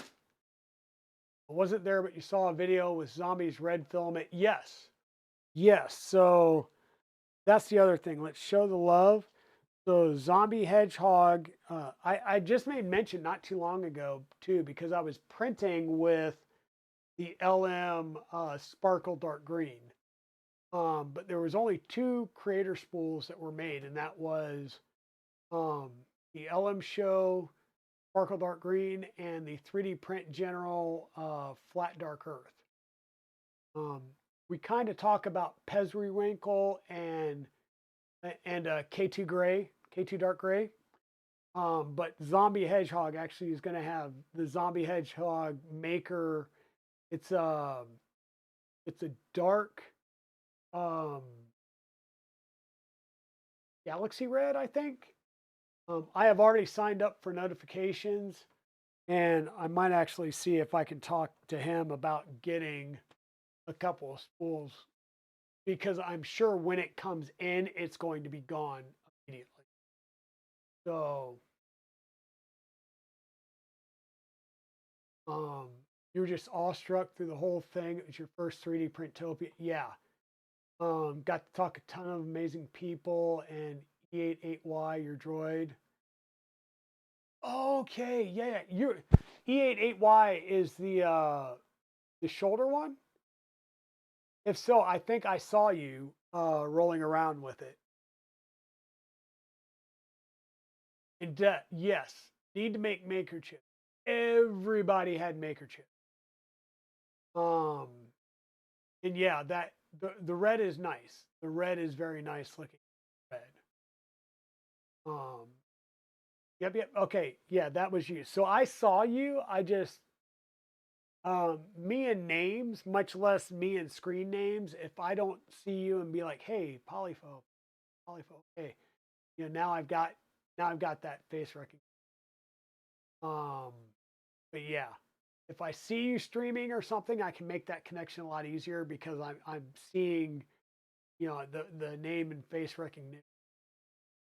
There's still some people there that I say hey to. Hey, how's it going? Blah blah blah blah blah, and then they use my name, and I'm like, God. Yeah. You did help out at the droid booth too. Good. That's cool. We do have a D0 that we need to update. I did build it at the stock, and they did say that chances are, unless you use real lightweight filament and all that, that your head and neck would be too heavy, and mine is. So I've got the servos. They've been sitting up here for a while now. I just need to reprint the parts that fit those servos, and basically tear down and rebuild the neck and the cone head. And then we should have DO working. And then we've still got the um, Manny chopper build, which is the 40% chopper. So he sits pretty short. I did see that they had a full size chopper there and stuff. We may be doing a full size droid.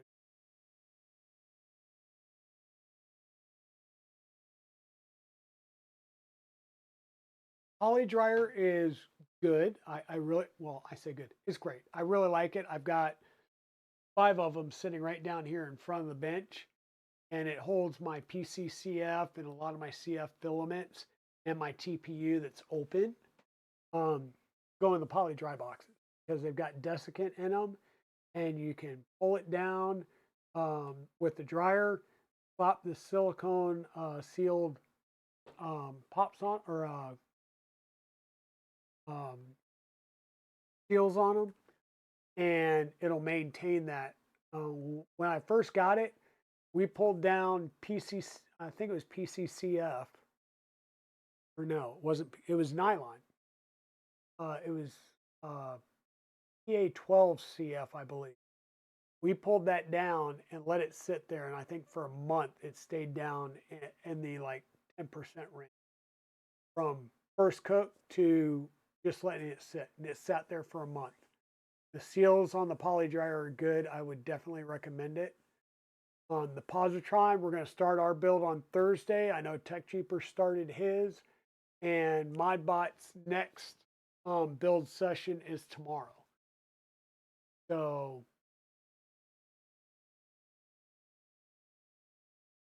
yep, there you go. So I really like that. Upstairs, like downstairs is kind of cool. You get a lot of the vendor stuff. You did have people like Rob Mink, and Rob Mink not only had the Baby Belt Pro on display, but he had his new machine. I can't remember the name of it, but we're definitely like we started talking about it. It's a belt bed kind of Voron style with a flying gantry, but that flying gantry can actually print, like normal, or it can go any angle up to 45 degrees. So you can basically use it as a belt printer, or, at 45 or any other angle, which means you can do non-planar type stuff with it, right?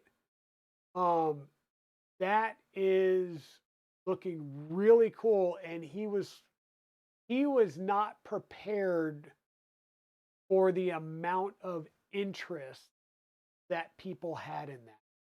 Like, those were his words. He's like, I expected some people to, he's like, I expected some people to be geeking out about it, but he goes, I wasn't expecting that level, right?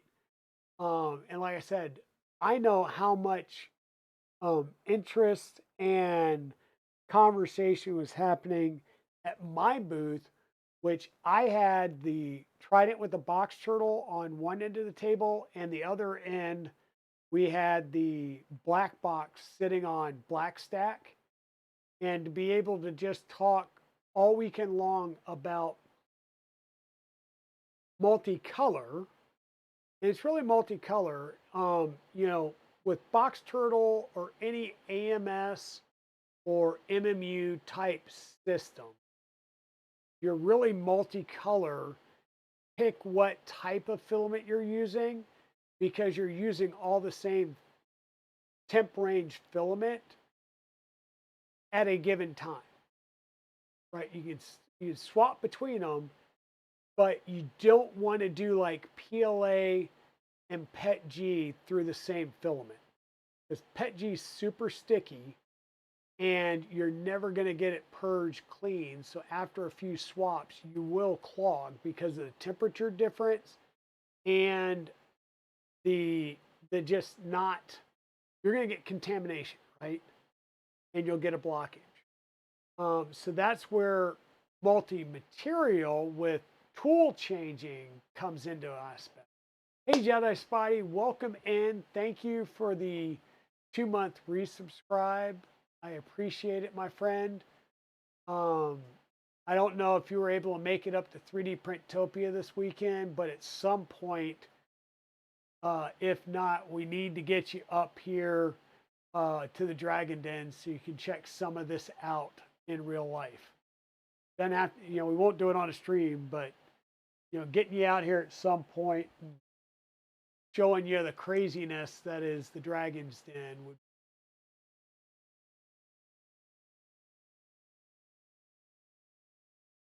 Since I know you're probably like 30 minutes away. But some of the stuff that we've been talking about is just the stuff that we came across at 3D Printopia. We kind of went over the haul that we got. We got a bunch of filament from EPAX. All the filament that's sitting up here on the box turtle, I bought morning one of the show from EPAX 3D. It's green, brown, white, and black that we were using to print box turtle maker chips all show. And Thunder Keys, I figured out why it was printing like crap. It was partly because it's a 0.6 nozzle and some of the features just aren't going to come out on a 0.6, but it's also the filament profile I was using was like a flow rate of 0.74. It was way under extruding. That's now been fixed. I fixed that. So it's printing a lot better right now. I've also put a 0.4 nozzle on this, but I've got to get the respooler stuff figured out with the new software stuff before, because I'm not going to sit here and babysit the respoolers like I did that first. But we got a case of Epax filament with some new colors from Epax 3D, who are local to me as well. We got some of the Soriatech filament. We got the ASA carbon filled in black and their TPU 85A in black that we'll be printing with. We picked up 2 spools of the Green Gate Maryland Crab Blue recycled PET G. And we've got a sample spool. I will tell you, the blue and white box turtle that you have seen me building on stream or rebuilding on stream is all printed in LDO ABS. And this is lemon lime LDO ABS. It was a sample spool that I got from Fabrico out at the show. But I have already had experience with this. This prints beautifully. In fact,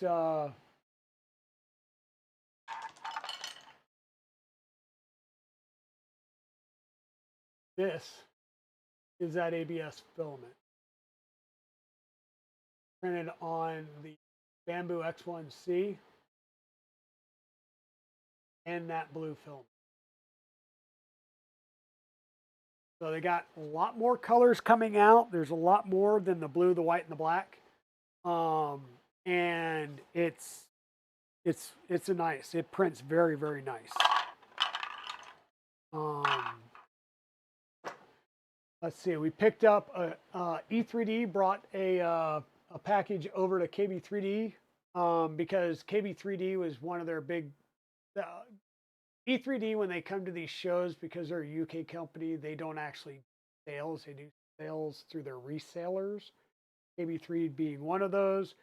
So I picked up a couple of the E3D high flow obsidian Prusa nozzles. These are both 0.4. We're going to be running these in the Prusa Mark IV behind us, in lieu of the standard Prusa copper nozzles that came with it.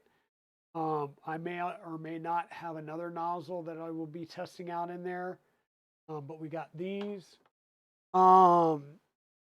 The Positron kit, and now that Evil Diesel's here, he can confirm. We just pulled into the driveway, just backed into the driveway, and the UPS truck comes around and stops and delivered the Positron. So we got the Positron to start working on. We'll do that on Thursday. We'll start that build. Ooh, did I scare you? Oh, you killed me. Hey, Maker Viking, how's it going?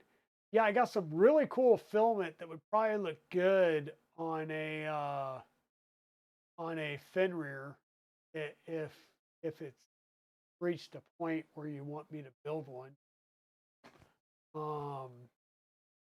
I believe Fabrico is going to have a. I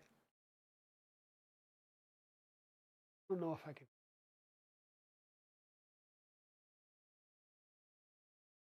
Off on that comment. Confirm. I don't want to say anything. But me and Evil Diesel did get tapped by KB3D. We did have some conversations away from the venue. And we are going to be building we've been commissioned to build their Death Racer and Drag Racer. So we will be building those. And one of the things we're talking about doing is like doing like the TPU wheels, in multi-type filament over here on the, print in place, uh, some type of intermaterial hub with TPU wheels like interlocked using the black box and things like that. We've got we now have the idea. They came out and there's trikes. We want to, we may be wanting to build a trike, but we also threw out the idea with some of our other um, tech crazy people about, a ride-on Death Racer would be pretty cool, right? Weapons would be probably foam only. I think it'd be pretty cool to have a Death Racer that you could actually get on. Right? I think that would just be badass, right? So yeah, we're cooking up some craziness over here, Dragon Den. Lots of good ideas, and Evil Diesel said he wants to do some things to the Discord to bring it up as well. We were talking with Evocate 3D, which is a 3D printing or a 3D company here in Raleigh, North Carolina. They are a reseller, so they sell various kits, various printers. They just became a Bamboo brick and mortar reseller. They'll be carrying the Bamboo lineup. They also do education, so you buy a printer and you can get classes on how to, what to do with 3D slice files. How do how do you get started with this, right? I believe they're getting into not just slicer stuff, but also some basics for modeling. So we're talking about taking our LDO 2.4 Rev C kit, Kyber Dragon that's sitting down here, and taking that and putting it on display over at their shop for a while. So because they do sell the LDO kits, so rideable with mechanism wheels, yeah, that would be badass. Sorry, that would be really cool. And I think we're sitting there, like Evil Diesel's already saying, like, how big can we make the wheels to scale them up? And 500 millimeter bed size, maybe a little bit less. So who knows?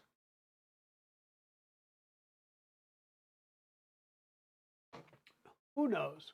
We've got printers. We don't have the right size printer. We have the ability to make. So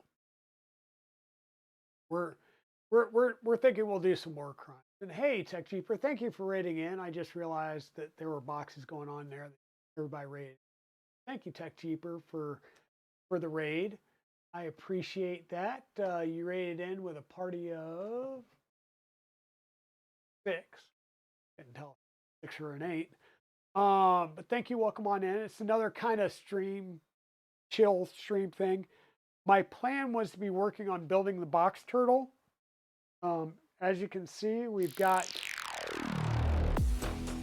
parts here. We got the lanes already ready. We had the wheels ready. We've got our AFC light with some TMC 2209 V1.2s that we were ready to kind of work on. We picked up a couple of our turtleneck parts from Robert at the show, which was really cool. So we had some things that we were going to start building on. Well, here, let me do the main camera. It works a little bit better. One of these things is not like the other. So I've got a deep soft tissue bruise going on right here, and my wrist is a little sore. I was trying to cut the extrusions today, and I had a very nasty kickback as it caught. I had clamps, but I was also holding on to a stack of 4 extrusions while I was cutting them, and it kicked back very hard. I didn't get injured. other than, like bruising. And this is after icing it for a while. Um, and I not only chipped some carbide teeth off of the saw, actually bent some of the teeth when one of the extrusions got sucked into the saw and jammed it. So I'm hoping it's just a blade and nothing else done with the saw. I did run it, so the saw is like running and doing sawy type things. Because this is the nice like DeWalt 12-inch compound sliding crosscut saw. So Mrs. Dragon's a little upset with me at the moment. So I got to buy a new blade, which is Diablo blade. It's like $70. But I'm going to go out and buy the $240 like actual metal cutting saw that will cut like steel, rebar, aluminum. And I was looking at getting that anyhow to cut smaller stock for the Milo. So yeah, I decided not to try and start building things with the way that's bruising up. But Thursday will be good. And I've still got full movement, so I didn't like break any bones. It's just bad swelling right now. But Thursday we will start the Positron. Once again, I did print the 3 files that have changed. The color scheme for the Positron is KVP British Racing Green and Polymaker Neon Orange. These are all ABS, ASA, so, right? And these are extruder parts, by the way. These two had changed recently, and there's a tool that just got printed out as well. But I may just do the build content for this and just record video that may go up on YouTube as like a members only part. But when it comes to like setting up the config for the AFC Lite versus the Big Tree Tech MMB boards, I'll do this on stream. The turtleneck build will be done on stream and cross-pollinated to YouTube. Same thing with the EREC. Any of that black box stuff that I haven't already covered on stream, I want to make sure it's getting out there in both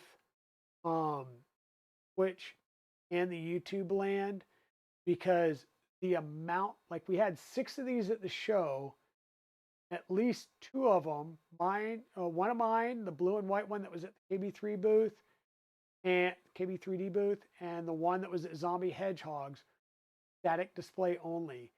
And the amount of interest that was over this right here was amazing and overwhelming.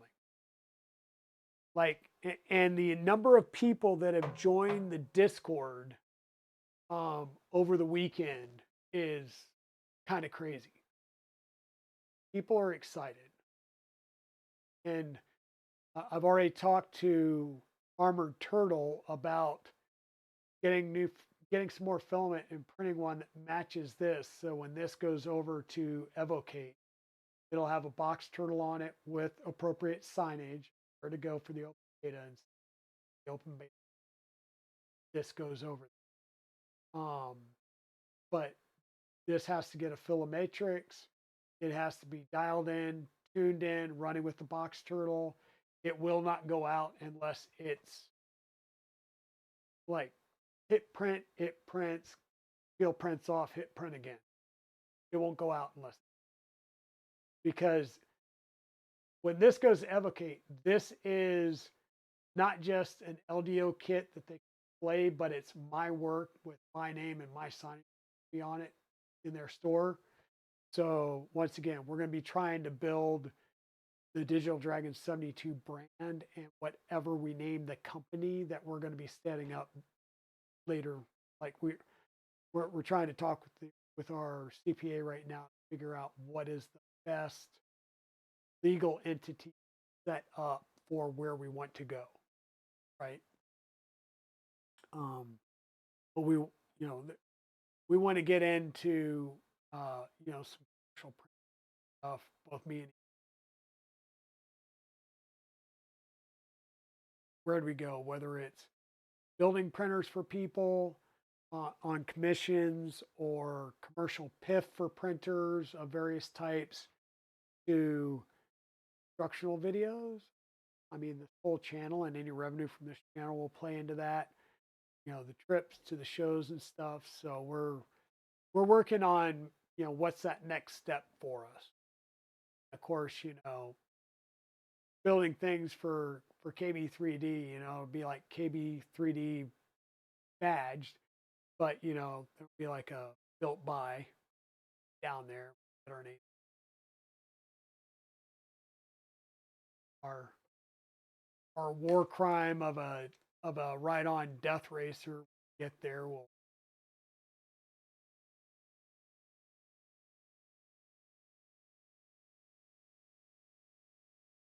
You did your ghost at 500%. That would be cool. Yeah, you definitely need to show that off. That would be pretty cool. What'd you do the ghost on at 500%? Which printer did you? Oh, wait a minute. You've got one of the FL Suns, right? Probably fit on the FL. Just trying to think what kind of big printer you have that'll. I need to start doing things like that. Future looks awesome in Adventure. Yeah, and Evil Diesel is actually looking at getting his own table at 3D Printopia next year and bringing some of his resin prints and some more of the stuff around tabletop gaming stuff that he did on the P1S. Really? Yeah, I didn't realize. Yeah. Okay. That something I've yet to figure out like how big I can go on one of these. So I'm assuming it's pretty much like, you know, 255 is going to be pretty much like anything you do on a Prusa, like height wise and stuff would probably work over there. Yep, there he is, Zizzo. He's here. He came in. He popped in for a little bit. Um, but yeah, we've got a few things to build and do on stream. There's some things, you know, a lot more stuff I'm going to be doing off stream, just because once I throw some stuff in some printers to beta test, I'm not going to be. I can't do that like right up here. It's maybe printing in the background or whatever, but you won't know. And that's why I used this one when I was beta testing the Fadus Next G hot end, is because, well, it's blackout. You couldn't see what tool head or whatever I was running in on it. So yeah, there's a purpose behind some of the printers I have here, so that it's so that I can test out some things and not have to worry about being seen in the background. Um, I do have, so we've talked before that I do have a Calamity tool head for a tube. I have a Takeoff tool head coming for a tube. Modbot did a stream on that. The tube's going to be in one of those relatively soon and will be on a printer. They even have a RatRig mount for the tube, which I would not do on the 300 size, especially since it's going to be getting the IDEX. But if we go and do a larger printer like a RatRig 500, it may get a tube in it.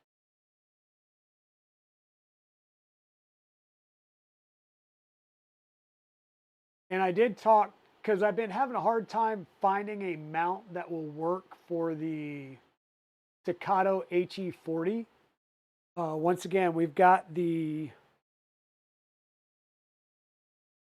HE40 here. The heater cartridges, as you can see, there are two heaters. These heater cartridges are full length. These are two 100-watt Super Volcano heater cartridges. there's 200 watts of heater right here. And it is a super volcano nozzle. I'd unscrew it, but I'd be unscrewing for a while. It is literally like the full length of this heat sink. That is the nozzle. So this is a hardened nozzle. I cannot remember off the top of my head which one this is. I believe it's a this super volcano might be a super volcano obsidian nozzle. I cannot remember. But anyhow, it is a super volcano size hardened steel nozzle. We will be able to push some obscene amounts of filament through this.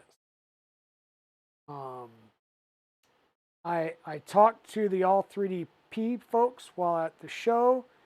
They did tell me what I can look at as far as a mount for this. So I will be ordering some parts that will provide a mount for this. And it will most likely go on a boron or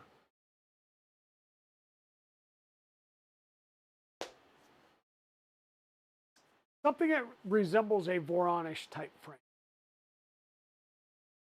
But once again, the tube, and a tube can go on something 300, 350, but the Takado push in 200 watt heaters, and most likely, looking at, I believe that's a 1.0 nozzle. I should be able to put some filament through. It will get mated with the FXD extruder. So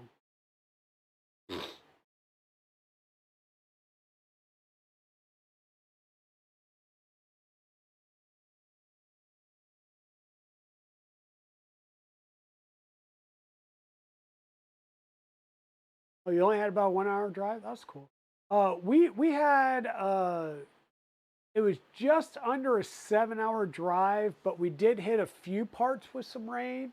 It was primarily some light rain. We did hit heavy rain in a couple of places, and it was just, you're taking off, you're going through Baltimore, DC, down through, in our case, Fredericksburg and Richmond. Once we got past Richmond, Virginia, it started opening up, right? But the whole time through Virginia, Maryland, DC, Virginia, beltway traffic, So, but yeah, we made it down just fine.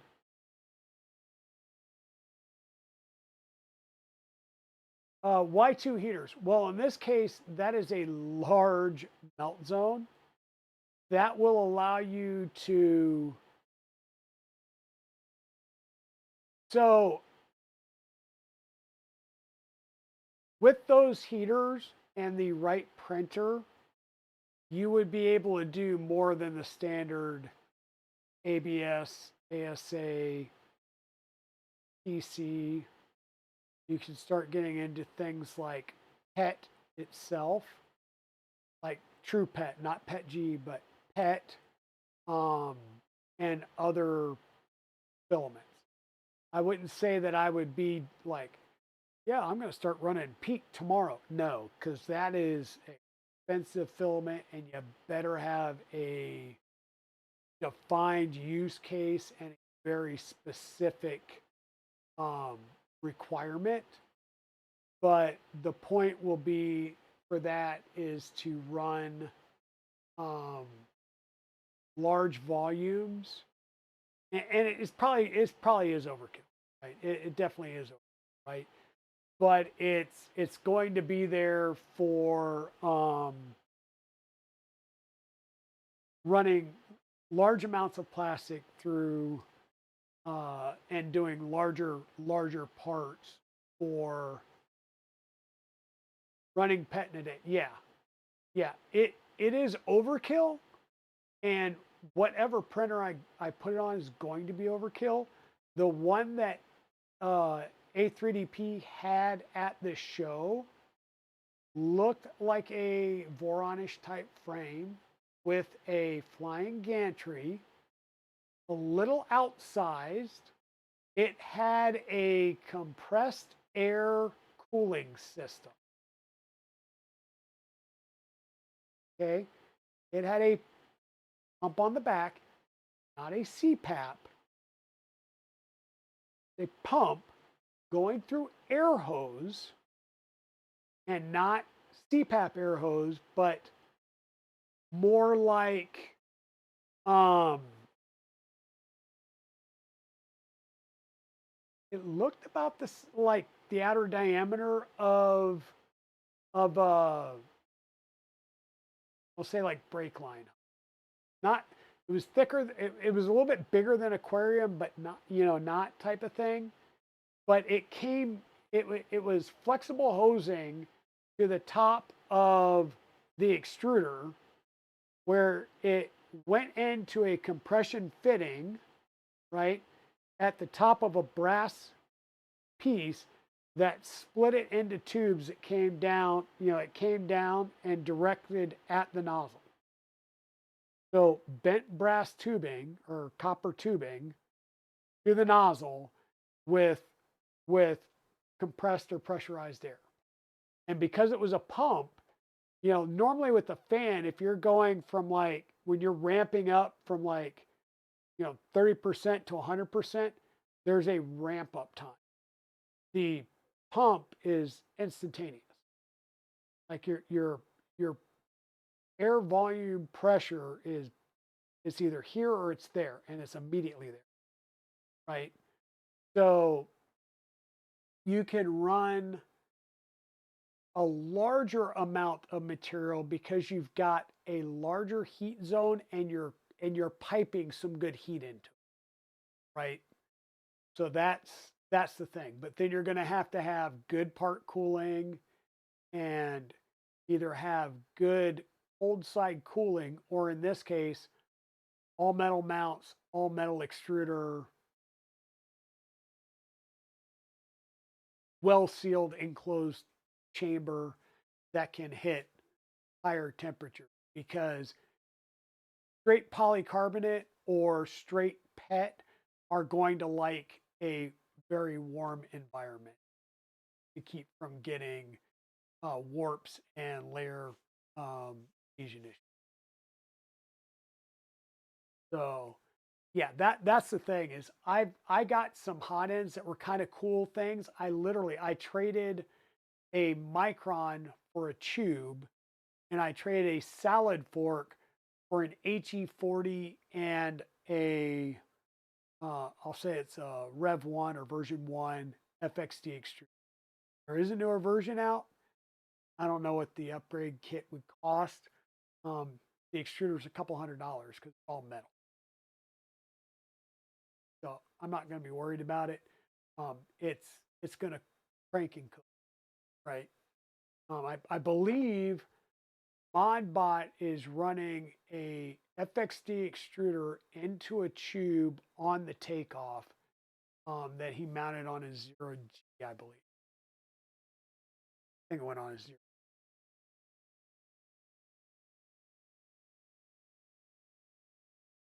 Everything quicker and more consistent. And once again, you want to be using it on, you don't want to use it on PLA, right? Because PLA, you have to, PLA is going to be lower temp. You're going to be up to temp like that, and it's going to keep it real easy. But with a large melt zone like that and trying to push PLA, you're basically going to be pushing molten PLA that entire length. Rather than it slowly getting into a molten state, but having a consistent, decent large molten state at the end that you will probably get clogs, and on something like PLA, it will get soft in the extruder because once again, the extruder is going to be metal. It's going to be at that higher temp. This is not PLA, right? This is going to be ABS, ASA at the bottom end, and PC blend and going on up, right? The other thing with that people aren't aware of is people try and go really, really fast with PLA, either on this, a K1C, what have you. Ornamental print is not structural. If you print PLA fast, the only way you're going to have a nice looking print is to have a lot of cooling, which means you're now shock cooling the print as you're printing layers. If I printed this really fast in PLA, will be brittle and it will break. Guaranteed, even though this is a non-functioning, non-moving print, guarantee you I will have layer adhesion issues on a print like this if I print it crazy fast. So yeah, you really need, at that point, something like that, like a Takato HE20, which is like this big, uses standard nozzles. Yeah, PLA, the whole 9 yards. The HE40 is not designed for people. I wouldn't even say pet. I would cry to throw away a hardened super volcano because I clogged it with.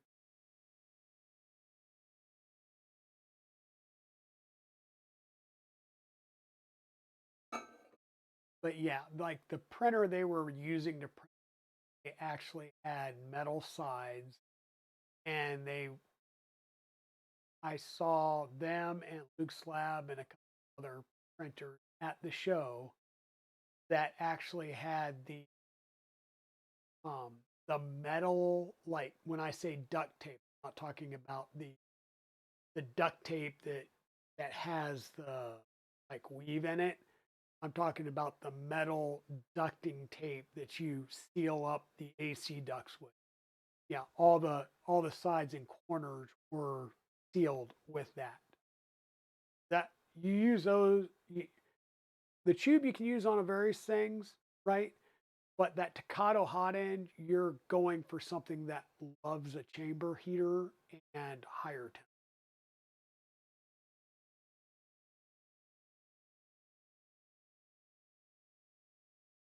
There will probably be a couple of customish printers in the future. I'm not sure if I will build them on channel or not. They're like, I've now got a hot end that I'm going to build a printer around rather than building a printer and picking what hot end, what commodity hot end I want to use, right? Like if you go looking for mounts for the Kato HE40, the only ones that are easily findable are for the Modix. And just go look for Modix, MODIX. Look for Modix printer, and that will give you an idea, right? For me, it's still to find a mix between fast, quick, and slow. Past, I had bigger prints that started that take 30 hours. I start printing after 23 hours. It failed, and I start trying to find the problem. And yeah, exactly. And so, Zizzo, um, I printed. I was trying to print the Mandalorian helmet, and I thought it would be really, really cool to print it in Polymaker silk chrome, right?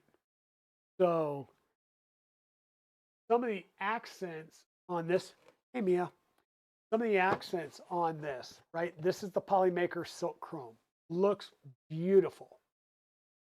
Trying to do a full helmet in that, I would get about 2/3 of the way, and heat creep would finally set in on an open air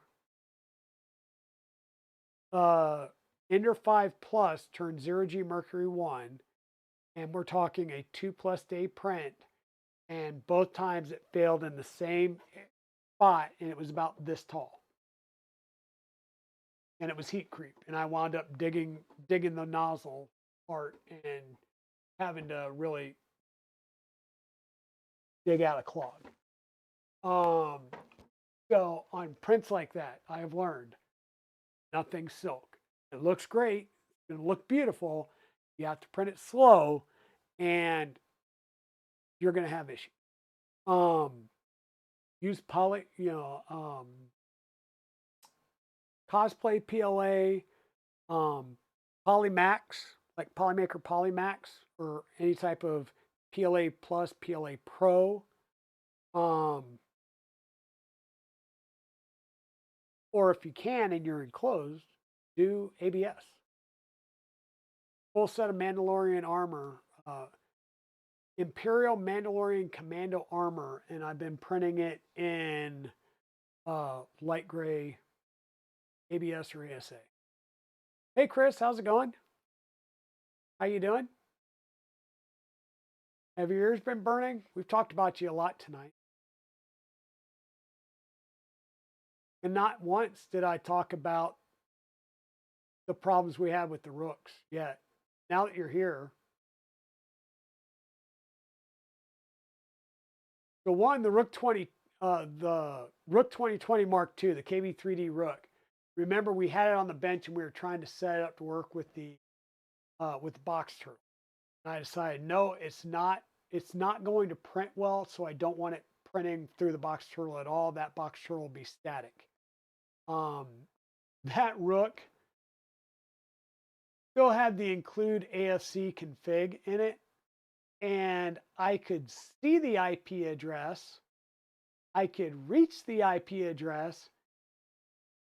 I couldn't bring up the interface. So I wound up going downstairs in the middle of the show, shutting it off, bringing it upstairs so I could sit it on the table next to my wireless router. Then I could get to the interface to fix the file. Because I could see it and I could ping it, but I couldn't connect via SSH or anything, right? It's just too far, and you're in an arena, everybody's running Wi-Fi. So I brought it up right next, and I got it, and it was printing. And then one of them had a clog that I had to take home and fix overnight at the hotel. And the other one's chewing up belts, and we couldn't figure out why. And then we figured out why as they were moving in is one of the parts, one of the XY joints split at the layer line. So your wife approves of the electric pineapple color? Yeah. So we've been telling everybody that you commissioned us to, I guess you said what, you're going to send us the Big Tree Tech Fantastic kit for the Death Racers, and me and Evil Diesel are going to build you a Death Racer and a Dragster for the shop. They can represent, and we know full well that, you know, we might as well have like complete spare chassis and some spares. You know, we'll tell you what motors and everything to have on hand, because we're pretty sure we're going to crash them. I know I crashed mine and had to replace several parts when I crashed it. But we'll hook you up. We'll get you squared away.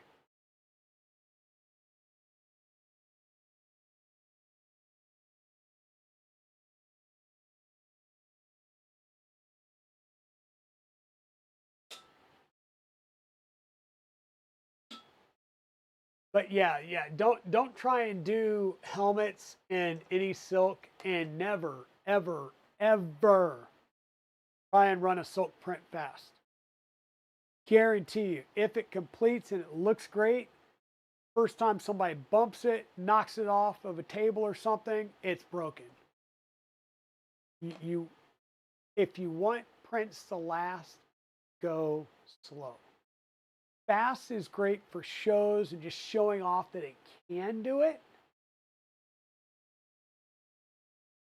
You know, if you need things to go faster, you need more printers, not get a big printer like an Orange Storm Giga and try and do big massive prints, because that's just going to be big massive fail, right? There's a guy I'm following that's building a Lamborghini Murcielago that was wrecked, and he's building it in a cyberpunk theme for SEMA. I'm watching his YouTube stuff, and he's 3D printing panels, and he's 3D printing it in PLA, but he's building the panels out, and then he's going to make molds out of them, and then do the molds in carbon fiber. He's going to make carbon fiber parts for the car itself. He had a Modix. I can tell what it is. It's a Modix that's long, not as depth and tall, and you can print like very large car parts in it. The problem is, if it fails, you've now wasted a lot of plastic. And it goes slow. So what he's got is smaller printers like, you know, an X1C or, you know, that size range. I can't remember what he has. He may have the Crealities. But it's that size range, you know, the 250-ish size range. He's got multiple printers, and he's printing them in smaller pieces and then plastic welding them with glue and literally, you know, a soldering iron with a flat tip and plastic welding them together to make the panels to fit on the car, and they can sand it, prime it, and do whatever to then make a mold out of it. So if you're ever like, if you have a need for a large part, like if we do a ride-on mechanism, we're going to need a big size wheel hub. I doubt if we want to make that multiple pieces that interlock, because that's going to be a failure point. You're going to have an axle through it. It's going to be load bearing. It will fail. You're going to want a contiguous solid part. You need a big printer that you can, right? So that's the thing, right? So if you got a use case, do it. But a better use case, like cosplay armor, you don't want to make a full chest piece. You want to make it in parts, because that way, if something gets damaged, you can, you know, do whatever to do to replace that part versus the whole piece, right? Or if girth changes, you know, you can reprint a part. But one additional battery cell for slight edge.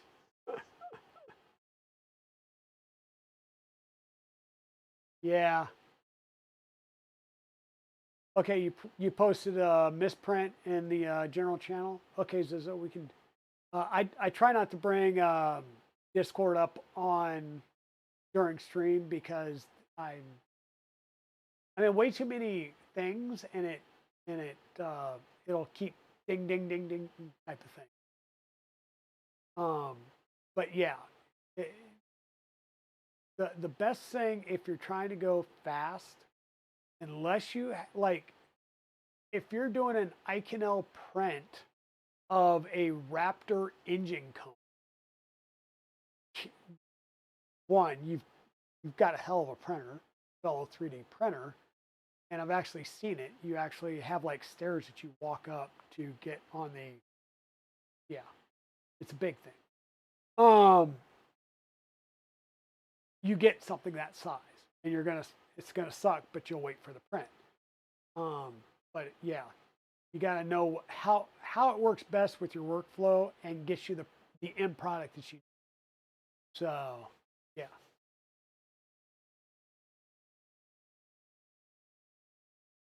Yeah, I'll definitely check them out. That's cool. So you made it home safe, Chris, and everything's good. I was saying that we did have one casualty. I busted the door handle, and it's literally the door handle of the black box, because when I was trying to take the moving blanket off of it, I thought it was catching on an edge of a panel, and I just yanked on it real fast and didn't think twice, and broke the handle at the layer lines. Now I get my cereal because I've broken it. Yeah. You broke 3 and 5 rep. Yeah. That's what I figured was the yeah. Um I don't know shenanigans. I know that there's basically two classes, right? So if you're running the belt drive like I have on mine, you're one class. If you're running the direct drive, meaning the motor is facing back and direct driving the wheels via the gear, that is a different class. Um, so they do run the two different classes. Now on the Death Racers, there's no difference between the tracked and the mechanism because it really comes down to you know, the bludger, and you've got the standard bludger or the spinning thingy. And that's what the one person was using, was one of those spinners, but they had actually had through bolts in the spinner, which added weight and mass.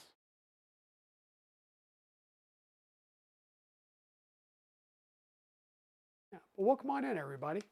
Um, we've just been basically talking about the haul we got. We talked about the um, E3D high flow obsidian Prusa nozzles that we got from KB3D. Um, so he got a care package from E3D as one of their resellers at the show. So he got a bunch of these in 0.4, 0.6, and a bunch of other stuff like you guys have saw the Revo Roto vitamins, or yeah, well, the Roto vitamins, the E3D Roto vitamins. So basically, they're going to be selling rather. You can still get like the whole extruder hot end piece, but they're now going to be selling parts of the Roto so that you can use them in other hot end builds. Right. So I've got to look at those and see if it makes sense for any of my builds that I've got going on right now. But I just have to be careful because, you know, decisions need to be made of if I'm going to put a box turtle on it, I need a cutter, you know, how can I fit a cutter in the tool head? And I kind of want all the Vorons that are already running stealth burners to just use Filomatrix, because fan shroud come off, you change a couple of things up here and the hot end mount, and it fan shroud goes back on. You don't have to like dig all the lights and components out of the fan shroud. Because every time I do that, I break something.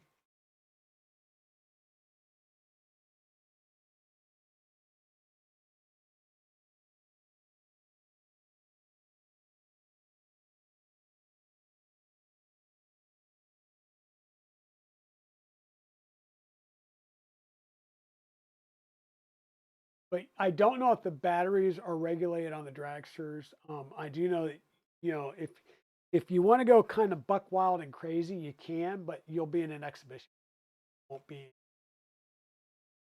like the main prizes.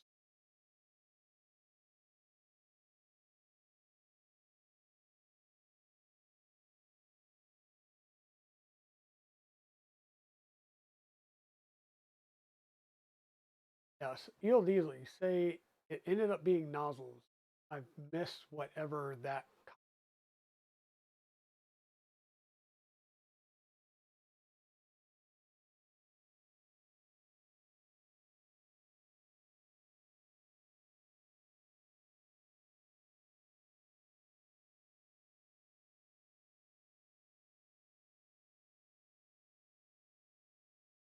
I don't know.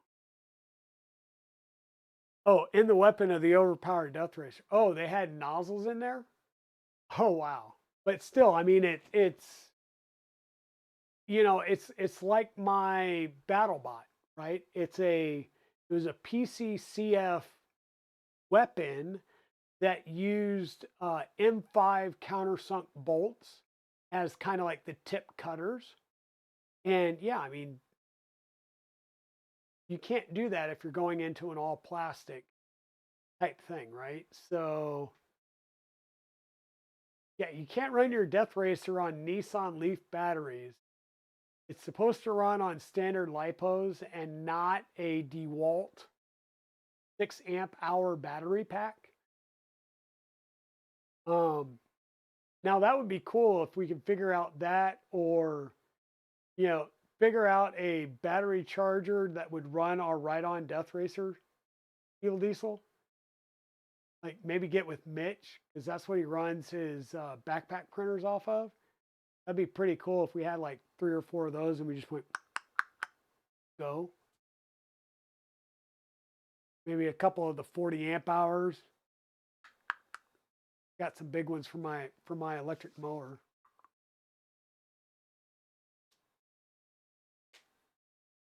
Batteries are the things that hits people. Problem solved. Yep. 48,650 cells from Panasonic. You know, hey, you know, we'll see. We'll see. But yeah, we talked about the filament haul. We wound up buying a case of filament from EPAX, and we got a couple spools we're going to send up to Maker Millwright. We got the Soriatech ASA glass filled and the TPU 85A, a couple of spools of the Greengate Maryland Crab Blue, a sample spool of the LDO ABS and Lemon Lime, and we got a Silky Gold from Capricorn, because we were playing like, oh, twist my arm more. We were playing babysitter for Aaron over at Capricorn, and basically we stole Eleanor and go with her for both days. Got some of the, I did go and pick up some of the orange Capricorn reverse Bowden tube. I should have cut some and put it on the KB3D, but I figured you probably bought that big sucker so you can cut your own. Because you're now a whatever, you're a confirmed, certified, whatever reseller for all of CapTube stuff. If I remember right, Chris?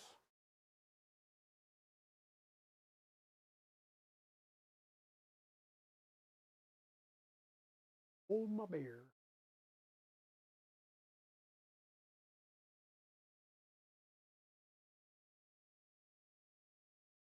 Yeah, the Power Wheels. Yeah, that's what we were thinking of.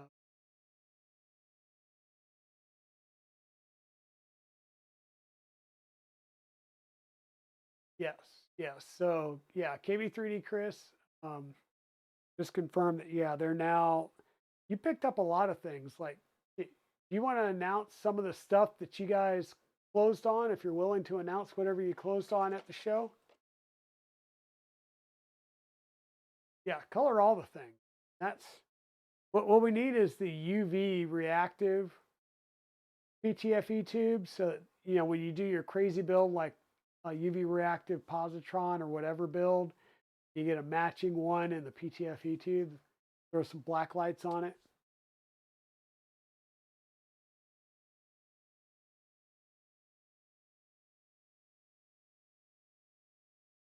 You would if you can remember. Well, and that's the thing is, like, I can remember some things that I heard, but I can't remember what is coming and what. Yeah, already asked him for that. Yeah, Tech Jeeper. I'm like, it invariably I order something and then he announces that it's now in the store. I'm like, seriously, really? Like, let me cancel this and reorder it over here. What I do with the Milo. But yeah. So we've got a few things. Like I said, the box turtle worked and printed all the parts for the next box turtle we're going to put together. It worked all through the show. I figured out why it was printing poorly. It wasn't just a file that's more tuned for a 0.4. Like the Maker chips are really good at a 0.4 because of details and stuff in them. And this had a 0.6 in it. But I realized when I was messing with it that the filament profile I was using was tuned on something. And I have a feeling that something was a Fadis Next G in an ultra high flow configuration. because the extrusion multiplier set for the, or the flow rate or whatever for the filament and the slicer settings was at like 0.74. And as soon as I ran extrusion multiplier calibration thing, I was like, oh, yeah. So I raised it up. First couple layers went down a lot nicer, but right now there was some software stuff. There was some changes in the ASC Clipper add-on code, and also some changes from Clipper that came in that then broke some of their changes, and there was some wonkiness. I'm waiting for updates, but right now the respooler motors aren't working, and I know it's not me, and I was afraid because I'm like, I didn't run it. I put it up here and I immediately updated everything because I knew I was like 100 and something commits behind, and I didn't want to touch it before the show. And I updated this one, and I reflashed and then updated the blue and white one downstairs.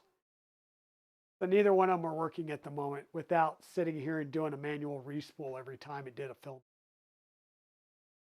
There you go. Hey, MG Longshot, welcome in. I was waiting. I'm streaming. I was waiting for that to get fixed, and I figured it would come sometime later tonight, so I just need to update it. But we're not doing any build tonight. I went out to cut extrusions so we can assemble the third box turtle tonight, and we'll just say the public service announcement. Okay, one of these things is not like the other. This is a deep, soft tissue bruise. Hands working fine. It's not a break. But my saw bit into the extrusion when I was cutting and sucked one of them up into the blade. And I was cutting 4 at a time. And even though I had it clamped down, it threw it. And I was holding, I had it clamped and I was also holding it when I cut. And it kicked back and kicked it out so violently that it kicked the clamps off. And luckily, that's just soft tissue. The wrist is a little sore, but once again, more like a strain, nothing broken. Miss Dragon, I was icing this before the stream, so we're not building tonight because this is going to continue to swell up on me. So Thursday night, we're going to start on Positron because once again, Chris, I don't know if you saw, but we had just backed up the driveway and the UPS truck comes around the corner into the neighborhood, comes around and parks in front of my house. So I immediately get out and meet them at the driveway. But yep, it arrived right as we did. So, and I just realized I just doxed myself, didn't I? Oh well, just know I have concealed carry and I hunt. So, but yeah, we got the Positron. Like I said, we've got the IDEX for the RatRig coming. An LH Stinger is going to be coming. A Baby Belt Pro is going to be coming. We have a couple of things that we're beta testing. One of which is I am participating in the RatRig open beta for their mill. So Milo will have a brother from another mother, so to speak. So as I said, as we continue to branch out, as we start working on things a little crazier, we will have tools to do the crazier thing. Be warned, batch 2's first step has new printed parts. Make sure you're current. Tech Jeeper. Remember I was there when Justin was trying to hand you some parts? These are extruder parts. This shows you our color. We're doing KVP, British Racing Green, and Polymaker Neon Orange. These are the two extruder parts that you have to do. They're marked as V1.1.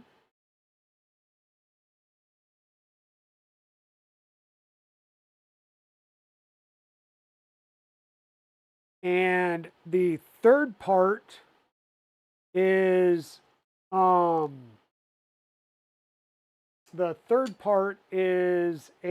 I believe it's an alignment tool for the Z-axis.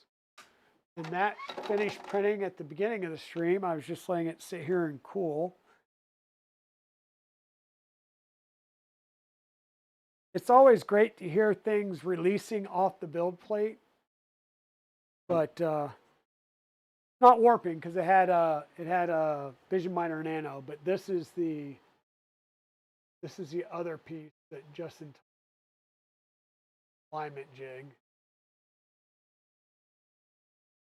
Yeah, the KVP British Racing Green. I bought it and it was just, I'm sitting here like, what to use, and I decided to use it with the neon orange. So I've got all the parts printed over there. I got the kit. I'll try and get it out and organized so that we can start building. And my thought is to go through the manual, and I'm going to do all the heat sets off stream. Probably do that tomorrow night. And then, like I said, the box turtle assembly of the lanes and stuff in the frame, I'm probably going to do that off stream just because the same exact parts of the red and orange one that we did on stream. But when we get to AFC light, wiring's wiring. But when we go to configure the AFC light and then the latest rev of the software, I get the parts and we build turtleneck, and the build of the erect turned snappy twig catcher. We'll do that on stream because I want to make sure that content is available both on Twitch and YouTube, because I haven't seen other people doing that content. Just like I've seen no build videos for RatRig V-Core 4. I checked with various other people, like even Fabrico was saying, like, you're the only one that's built one on stream. There's people that have done videos on them, and right now it's at ModBots, but it took shipping damage on the way to ModBots. So ModBot may do a video on fixing some things and updating a couple of things. I'm not sure. We were talking about it briefly. We have very brief windows to chat about some things. But we do have IDEX coming for this, and we will do video when we tear that apart to do IDEX on. Yep. And Tech Jeeper started his, so he's doing them. And ModBot's videos on the Positron, his next installment's tomorrow. So he live streams Wednesday during the afternoon here on the East Coast. He's about like 2 or 1 o'clock. Anyhow, ModBot over on YouTube will have his Positron build. And then I will start mine on Thursday night, which means Saturday we'll either do Positron and we'll do a long stream on Saturday working on Positron, or we'll kind of bang out the box turtle stuff, because this is going to be build number 3. There will be a 4th build because, once again, Kyber Dragon, which is the LDO 2.4 Rev C kit that's right here, may have a new home over at Evocate 3D, which is a local 3D printing company here in Raleigh. They are a reseller, so they do sell printers. Creality just became a Bamboo brick and mortar reseller. They do filaments. They'll have They've got EPAX 3D, which is a local company as well. Um, and they do teaching. So you can buy a printer and then go through like a 3D printing 101 where they teach you about the printer, kind of the workflow of how, where to go to find files, slicing them, walk you through some of the features of a slicer and doing prints. And they have some modeling classes, but I think they're at the stuff.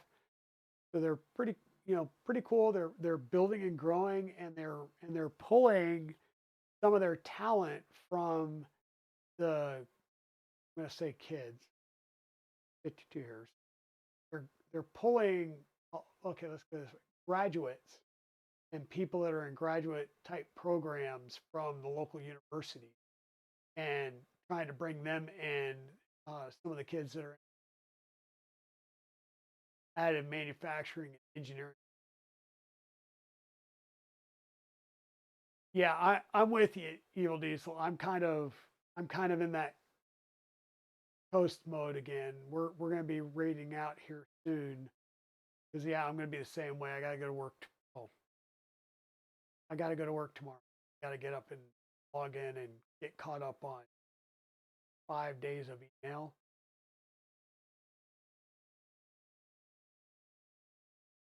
But yeah, so that's kind of all we had on the stream today. We were just talking about all the cool stuff that we had at the show.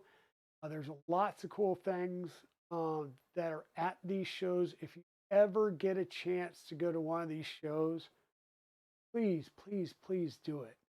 If you get a chance to go to something like Open Sauce, which is more than just 3D printing, it's really makerish in nature.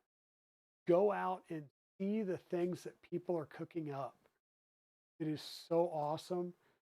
Um, we got people like Shenanigans and Free Heathen that do crazy stuff on their stream and talk about crazy ideas, but then they follow up and they do them, right? And that's the thing, is just seeing some of the crazy and zany stuff that people come up with and go, oh wow, we're 3D printing vehicles now, 3D printing parts for vehicles, 3D printing, you know, rocket engines out of Iconel for the Raptor engine.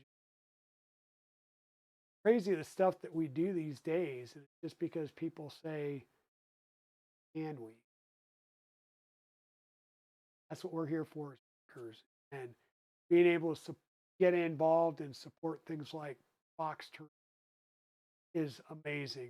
And I cannot thank Thunder Keys enough for getting me involved in that.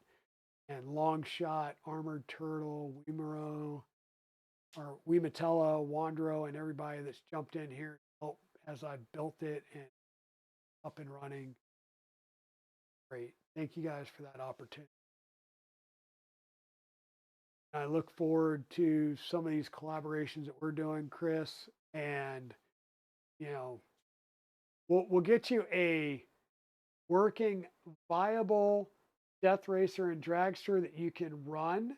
That's maybe 3D, maybe built by or something, and then maybe we'll get you, as Free Heathen would say, a war crime as well. Because we keep seeing all the cool kids like the trike bikers out there. We need to get you involved in that as well, because we're going to be. You know what? And that's me. Like Evil Diesel redesigns the, I'll say, the shell or the aesthetics of our Death Racer between every show. Constantly evolving. I can do the basic build, I can do the mechanics, but he's doing that. And I'm starting to do, I'll say, basic CAD. So for Black Box, I figured out how to CAD up the mount for the dual UHP 350 PSU. Got that back to Chris. I CAD'd up another support block on bottom deck panel. Got that over. I recreated the files for the 120, was it 120 by 60 something blower fan for additional. Mrs. Dragon, you don't need a war crime to have fun. Correct. Correct. But I mean, when I say war crime, it means we're looking at like a ride-on Death Racer,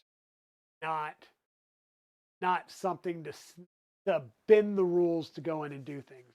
Like one of the trikes, one of the war crimes. We're having fun. I mean, we just want to show what we can do with the things that we build and continue to grow what is, the channel. Once again, I've got a caveat. The Dragon Den. This location is the Dragon Den. This is my lair. This is my happy space. Mrs. Dragon makes me happy. This is I need to get away from that happy. Dragon Den 3D is a company, and it is a young lady who designs and prints and sells dragons. So Dragon Den 3D, if you see that as a sponsor, is basically her. Whatever name we come up with, Dragon Den is this location, this studio, whether it's here or somewhere else. I am Digital Dragon 72. You got Evil Diesel. You've got Mrs. Dragon. There will be something umbrella named at some point. So, yeah, as long as it stays within the country lines, it's fine. We may not be able to take some things up to Free Heathens and work on it. Not bring his down here because, then we have border guards ask questions. But, there's a reason we live in the country. But yeah, everybody, thanks for being here. Let me see.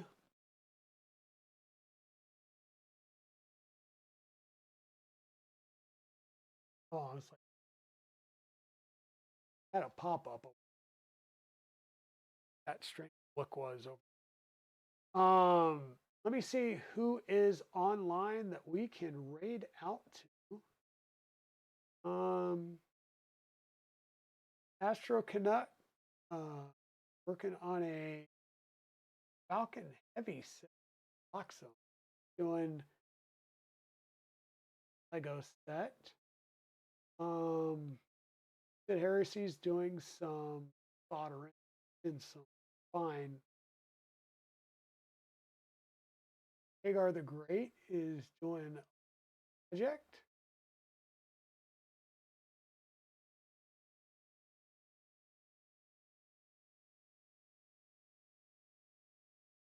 Science is doing Tinker Tuesday. Looks like they're starting soon. A lot of people that are just running their printers. Anybody have a suggestion? Yeah, I mean, we've got to let evil loose every once in a while. Evil Diesel got to be able to swing for the.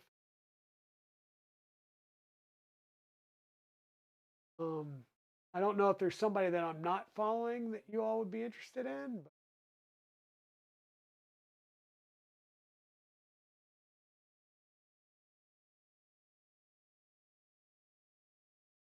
But I am open to suggestions.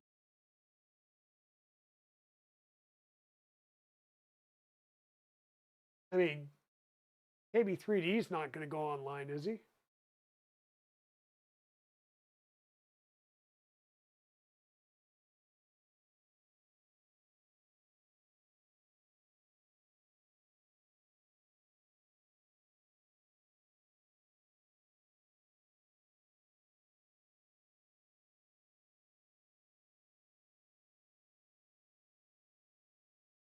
Came across a Divine Dragon 1 doing. The guy that I like to watch isn't doing any 3D content now.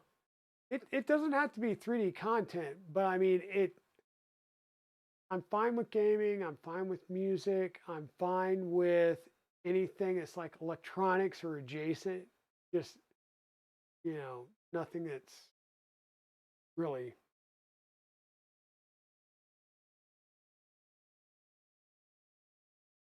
I like I said, I did just come across the Divine Dragon 1 that's doing a Gundam build. Ooh, the dragon in it. You're rating the refrigerator? Dude, that is an awesome raid. I probably need to do that myself. Something tangible.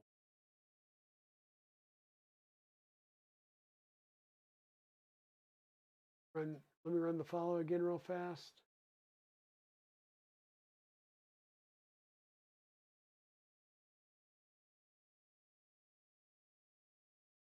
Yep. Jumping on science. So, and starting soon.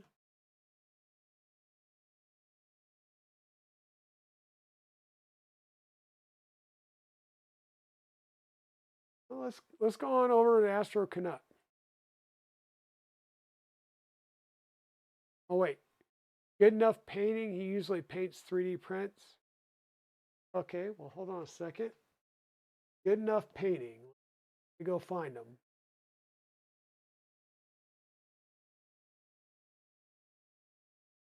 Good enough.